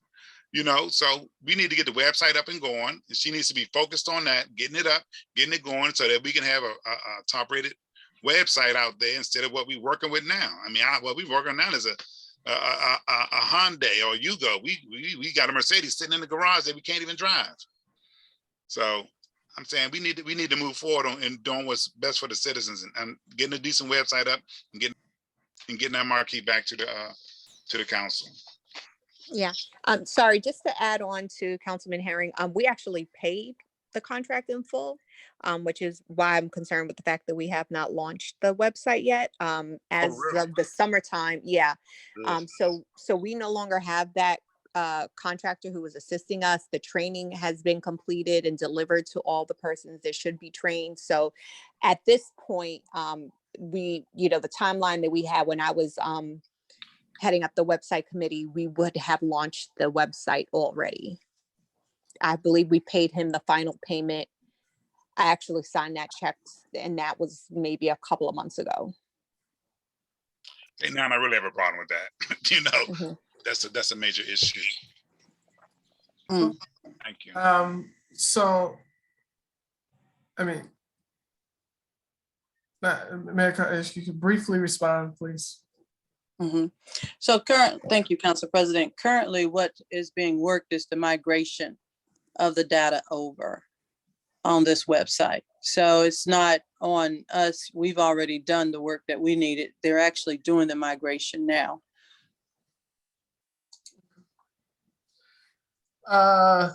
So 1, 2, 3, 4, 5, 6. We have 6 more topics and 6 minutes to complete it before I ask for a vote to close the session. Councilman Jones. Can we please do the tree trimming? That's next. Oh, okay. Tree trimming. Okay, I didn't put this on the agenda. I think, Mr. Herring, did you put this on ask for this? I'll talk about it though. No, I didn't. Okay, I'll put it on. I'll go ahead then. I asked the city manager to go ahead and contact the lowest bidder on this tree trim and clean up for that area on Mclean. And for some reason, it got stopped because they wanted to ask the vendor if it was needed. Just happened to be at my mom's house because they were having some issues, and on Hayes Street, Mac and Son was over there working with a senior in his yard. And I kind of stopped him and asked him about the area. And he said, yes, that needs to be done. He said, once I get through, if I'm given the contract and get through with it, we'll see in the spring how that needs to be cleaned up. He also mentioned the first thing that we need to do over there beyond getting the trees trimmed and the brush cut back and the raking of up the leaves and stuff. He said, we need to put some no dumping signs over there because he sees signs of people bringing their stuff and dumping. Just like I had asked when former city manager George was here and acting city manager O'Donnell, when they cleaned up the Irvin Street property, one of the things I asked for was to put no dumping signs up, which Public Works has not done yet. But those are things that I think need to be done. I don't understand why we need to ask the vendor if it needs to be done. If the citizens weren't complaining about the area, I don't see any reason why we need to halt this project. And Mr. Mack also indicated that if you're going to do this, this is the time of the year to get it done. So when the spring comes, we'll see the difference. And we talk about beautification of the city. We want things to be beautified. We want everybody to enjoy beautification. Those citizens over there on Mclean are asking that this be taken care of. And also, I want to make one thing perfectly clear. It was said that some of us were making campaign promises to citizens. That's why we're getting things done. I don't make campaign promises because I don't know what if 3 other people are going to agree with me or not. So I don't promise any citizen anything until I find out from the council. Now, if a citizen comes to me with an issue, I'm going to come to the council. I'm going to try to address it. If I get 3 other council members to agree and we can get it done, then we get it done. But I don't make campaign promises. But this is one issue that I think needs to be addressed. So can we move forward with getting them to come and get this done? We have the 3 bids. The lowest one was Mack & Son. This is in everybody's mailbox. I think the council clerk put this in our mailboxes. So with the bids and pictures of what they're going to do. So I'm sorry, go ahead, Councilman Harry. Yeah, Mr. President. Yeah, I mean, I saw the proposal, and I'm still trying to figure out why the tree pruning is even necessary, because those trees are like 12 feet high already, pruned all the way up. You got some vines hanging around the light pole. But I think my issue with the contract is that he wants to clean from the curb 20 feet in to the woods. Now, 10 feet of that is just simply raking the grass, and we can have the Public Works roll over that and mulch that up with their lawnmowers. I think that if he's going to do some cleanup, then he need to do 20 feet from the tree line into those woods. That's what needs to be cleaned up. Because I mean, we're paying $4,500 for a rake and a rake job and a little bit of pull up. I mean, a few things be pulled up at the very front of the woods. That is not going to make much of a difference. And as for pruning, I don't see where any pruning need to be, because I went over there the other day to look at it. Only around the light, there's some vines that's growing wild, and if you don't kill them, they're going to come back anyway. But they're not blocking the light to the point where you can't, where it's dangerous. So I just think that that contract need to be modified. I still think that we can do a lot more with that $4,500, like some curb cuts and street paving. I mean, they're talking $15,000 to patch the hole alone on Mclean Avenue, which is now down to dirt. They've been packed it, and now it really needs to be cut out and repaved. So I'm just looking at things more pressing. I understand that there's woods, but it's woods. It's a wooded area. That's what you're going to get. You know, you're not going to maintain it like a park, because it's growing wild anyway. But I still think that if they're going to do that, and the council wants to do that, I don't think it should be 20 feet from the curb into the woods. I think it should be 20 feet from the tree line into those woods. That'll make the biggest difference and make it look much more appealing, I must say. So, all right. Thank you. Councilwoman Jones. Okay, so the description that they give is trim and reduce overhang on all trees on Mclean between Wesley and Reed. Remove limbs obstructing street lights. Remove and haul away and dispose all wood, limbs, brush, and debris resulting from trimming. It says chip existing limb debris approximately 15 feet to 20 feet from the street. Rake and clean up all areas, all work areas. So these going 15 to 20 feet from the street. He's going in to take all of that and make sure that all of that is neatly taken down and it's city property. If Public Works was going to do something with this property, they would have done something long before these people started complaining. I mean, this property has been over there. This is like most city property. We need to come to, the city needs to put together a list of all the city properties I guess when we get a director of public works, maybe he'll do this, all the city properties and make sure that they're properly maintained. And this property has not been properly maintained. It took me to get the Irvin Street property. That was right next door to a citizen's home that had been complaining about that for 2 years. And she said Public Works would come around there and sit in a truck and look at it, and then they would drive off, and they never did anything with it. So when Chief O'Donnell became the acting chief, we got in there and got it clean. Mr. George came, because it took them about 8 times to go over there to clean up all of that mess that was over there. And now we've got it down to grass. And all of the debris and stuff that people were throwing their contractor stuff into that lot, they can't do it now because it's being easily seen. But it still needs the no dumping signs that we put around the city and in strategic places to let people know that there's no dumping. I think the work should be done. So Councilwoman Jones, what's the next steps? Are you going to prepare a resolution so that we can vote on it? This is only $4,000. We don't need a resolution. That the acting city manager can have them come and get the work done. Like I said, the gentleman said, if we're going to do it, this is the right time of year to do it. So in the spring, we'll see a big difference. Councilwoman Guillaume. Thank you, Council President. I just wanted to ask a question while making this comment real quickly, because I see the time. We just went into detail about something that pertains to Public Works.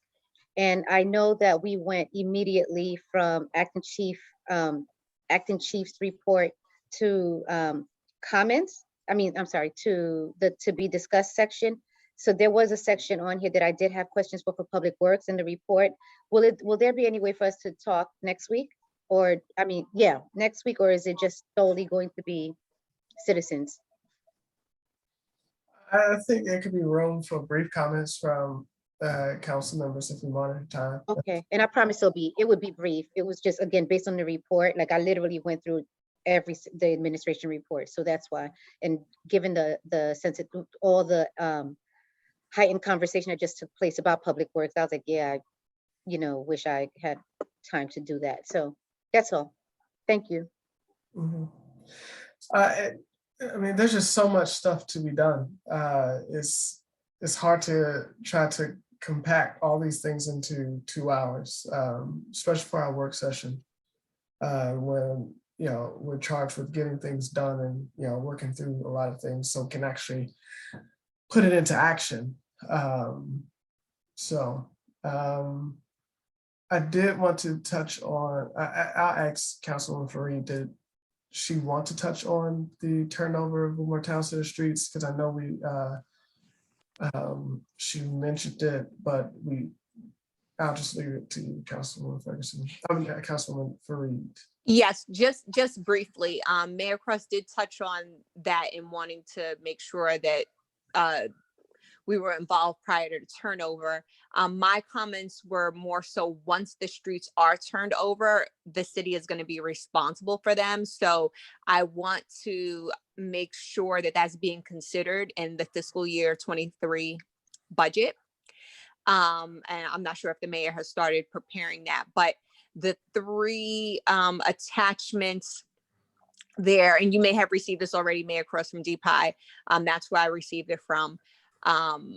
Outline the streets that the city will be responsible for, which are a considerable number of streets. So it seems like it would be a considerable increase in our budget for the maintenance. And it may not be maintenance right off, given that they're new, and particularly if they get repaired before being turned over.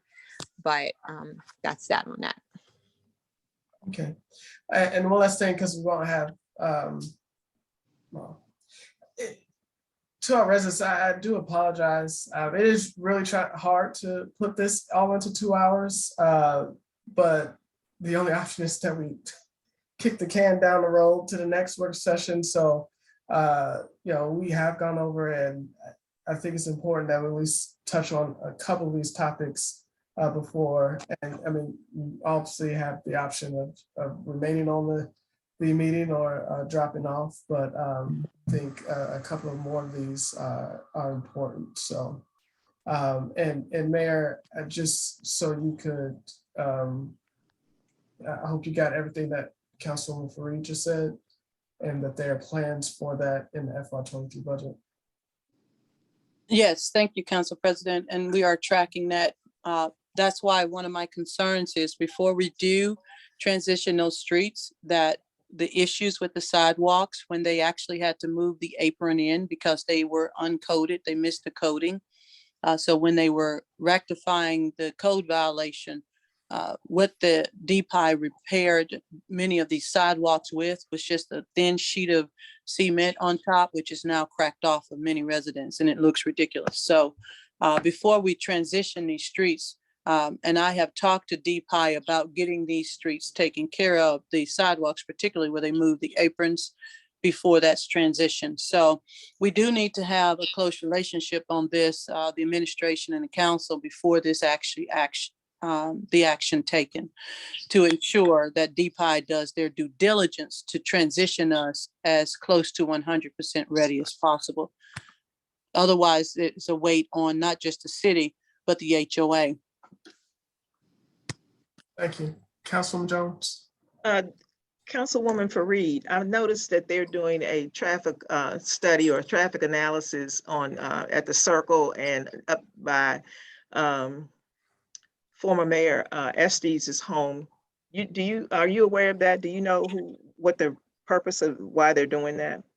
No, especially since I asked about a survey being done and was told that it would not be able to be done until the streets were turned over because, or if the streets that we were looking for to be surveyed were county streets. And one of them was Sir Michael, which is that street that you're talking about by the Circle.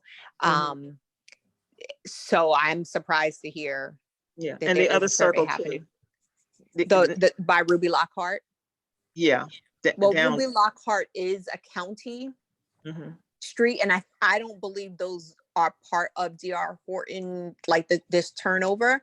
I can look at the map right now, but if that's the case, then that makes sense. But if it's over by where former Mayor Estes lives, that is Sir Michael. That is one of the streets that I specifically asked for Sir Michael Place and Geaton Park Place, and for Glenarden Parkway, all streets which will be turned over to the city, in which we would be responsible for doing traffic surveys and any sort of traffic mitigation. Okay, would be so our responsibility. I'll get I have the number that's on the box. I'll give them a call and see if do an inquiry and see what their purpose or the strategy is for that. No, that would be great, because there definitely needs to be some more done over there. I think there was an accident right before this meeting. It appeared that everything was blocked off of Ruby Lockhart going down Campus Way. But I had to come to this meeting, so I don't know what happened. I don't see anything in the email. Okay. But I think there was a big accident because traffic was backed up all the way and you could hear the sirens. Okay.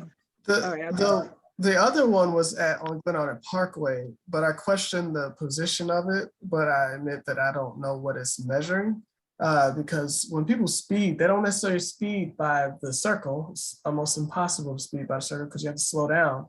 The speeding takes place after you get past the Circle. So if it's measuring the speed, then they have it in the wrong place. If it's measuring just how many people are coming through, I get it. I think they're just tracking numbers of cars right now. Yeah. Okay. Mr. President, one thing before we adjourn, I just wanted to ask Councilwoman Fareed, did you have the holiday activities on there? I think I did. If we want to do anything, we need to address it like tonight, because I did. Yeah, I was hoping so. So just real quick on that, for the wish tree that I think we had called it the angel tree before, and we said we would rename it the wish tree.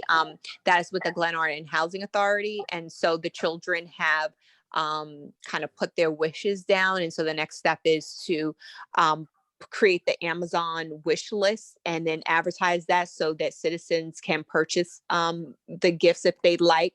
But from a council perspective, I certainly don't think we will go over $6,000, but wherever there are gaps in the purchases of those items, I think it would be nice if we purchase some. At this point, as of earlier today, there were only 15 children who provided wishes, so it's not a ton of items.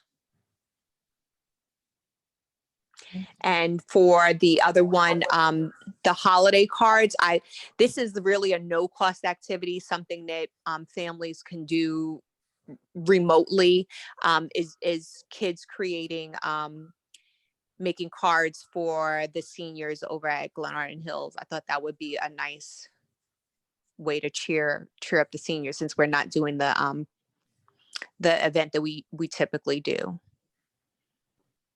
And maybe package that with some cookies or some sort of desserts for them.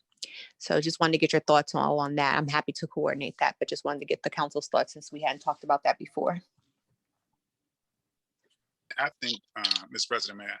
Yes, sir. Yeah, I mean, I think it's a good idea to give, especially with the senior outreach, I think, because they do look forward to the party. And like you said, with this new Omicron, I don't think it's wise for us to get people in a big group again until we find out what's actually going on with that. So yeah, I think that's a good idea. Okay. And I'll be more than happy to support you with that. Thank you. Thank you. President, Sorry, go ahead. Councilwoman Guillaume? no, I was just going to, I thought we were going to say who was in support. So I was just going to say, Councilman Fareed, you already know that where I stand on this, but I'll say publicly that I'm in support of that. So any assistance, I'm here. Thank you.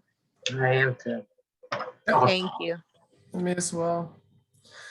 Thank you. Do you want me to just sum up the other things on the agenda? Because I don't have to talk about, we can push them off. Knock yourself out. Okay, so retrofitting the sidewalks, there's some links that provide information about that, but basically what that is in places in the city where there are no sidewalks, possibly putting sidewalks that would make our city more walkable, more ADA compliant, so that, people in wheelchairs don't have to push themselves in the streets.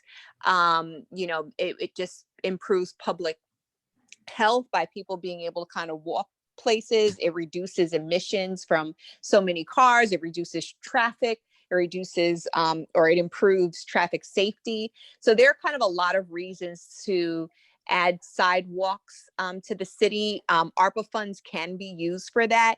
And what I've attached are just links for different places that have done it and how they go about it. So in some cases, it's, people can apply. So citizens can apply and say, hey, I want a sidewalk on my street. And that would be the way that we go about identifying which streets, or, there's different ways of doing it. So I think that this is a topic that we can touch on at next month's work session, but the materials are there for anybody who's interested to kind of read up on it so we can have a good discussion next time. Regarding speed cameras, the rules have changed around where speed cameras can be placed.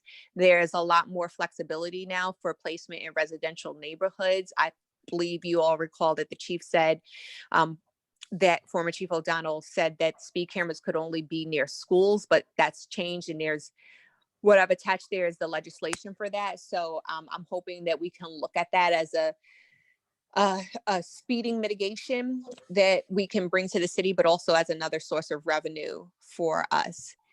And then we can talk about that at the next January work session. And then the last is the Charter Review Committee. We talked about this a couple of meetings or so ago. I did speak with our attorney about this. He thinks it's a great idea for us to review the charter. He actually thought that we should just contain it to the 3 council members in reviewing that because we won't be taking any action. So we would just kind of be working together to identify the areas to be addressed and bring that to the full council and the public, and consult with the attorney or with MML and any other experts as needed. So just for Councilman Herring and Vice President Ferguson, we just need to get together and kind of put together our timeline. I told him we probably wouldn't start until January. So we just need to figure out like how frequently we can meet and that. So I'll touch base with the two of you. Okay. At that point, I also think that we should have a code enforcement review committee, as well as that Councilman Herring recommended for the ARPA fund. Yeah, so sorry, on that, I think that was the intention. It was the full everything. Unless you wanted a separate one, because it kind of makes sense for it to all kind of go together. That's fine. Yeah, sorry, I look at it, well, I know one is specifically called code and one is a charter, but. Okay, and it's you, Councilman Herring and Councilwoman Ferguson, correct? Yes, and we would be identifying where we believe that there are gaps, surfacing that up, and recommending how we think it should be resolved. Okay. Thank you. Okay, that's it. All right, well, earlier today, I sent out an email. Councilman Herring, forgive me if I forgot to add your AOL email on there. I did it from my phone. I think you. Yeah, I got it. Okay, all right. Thank you. And I'm sorry, Councilwoman Jones, yes? With the tree trimming, what's the resolve?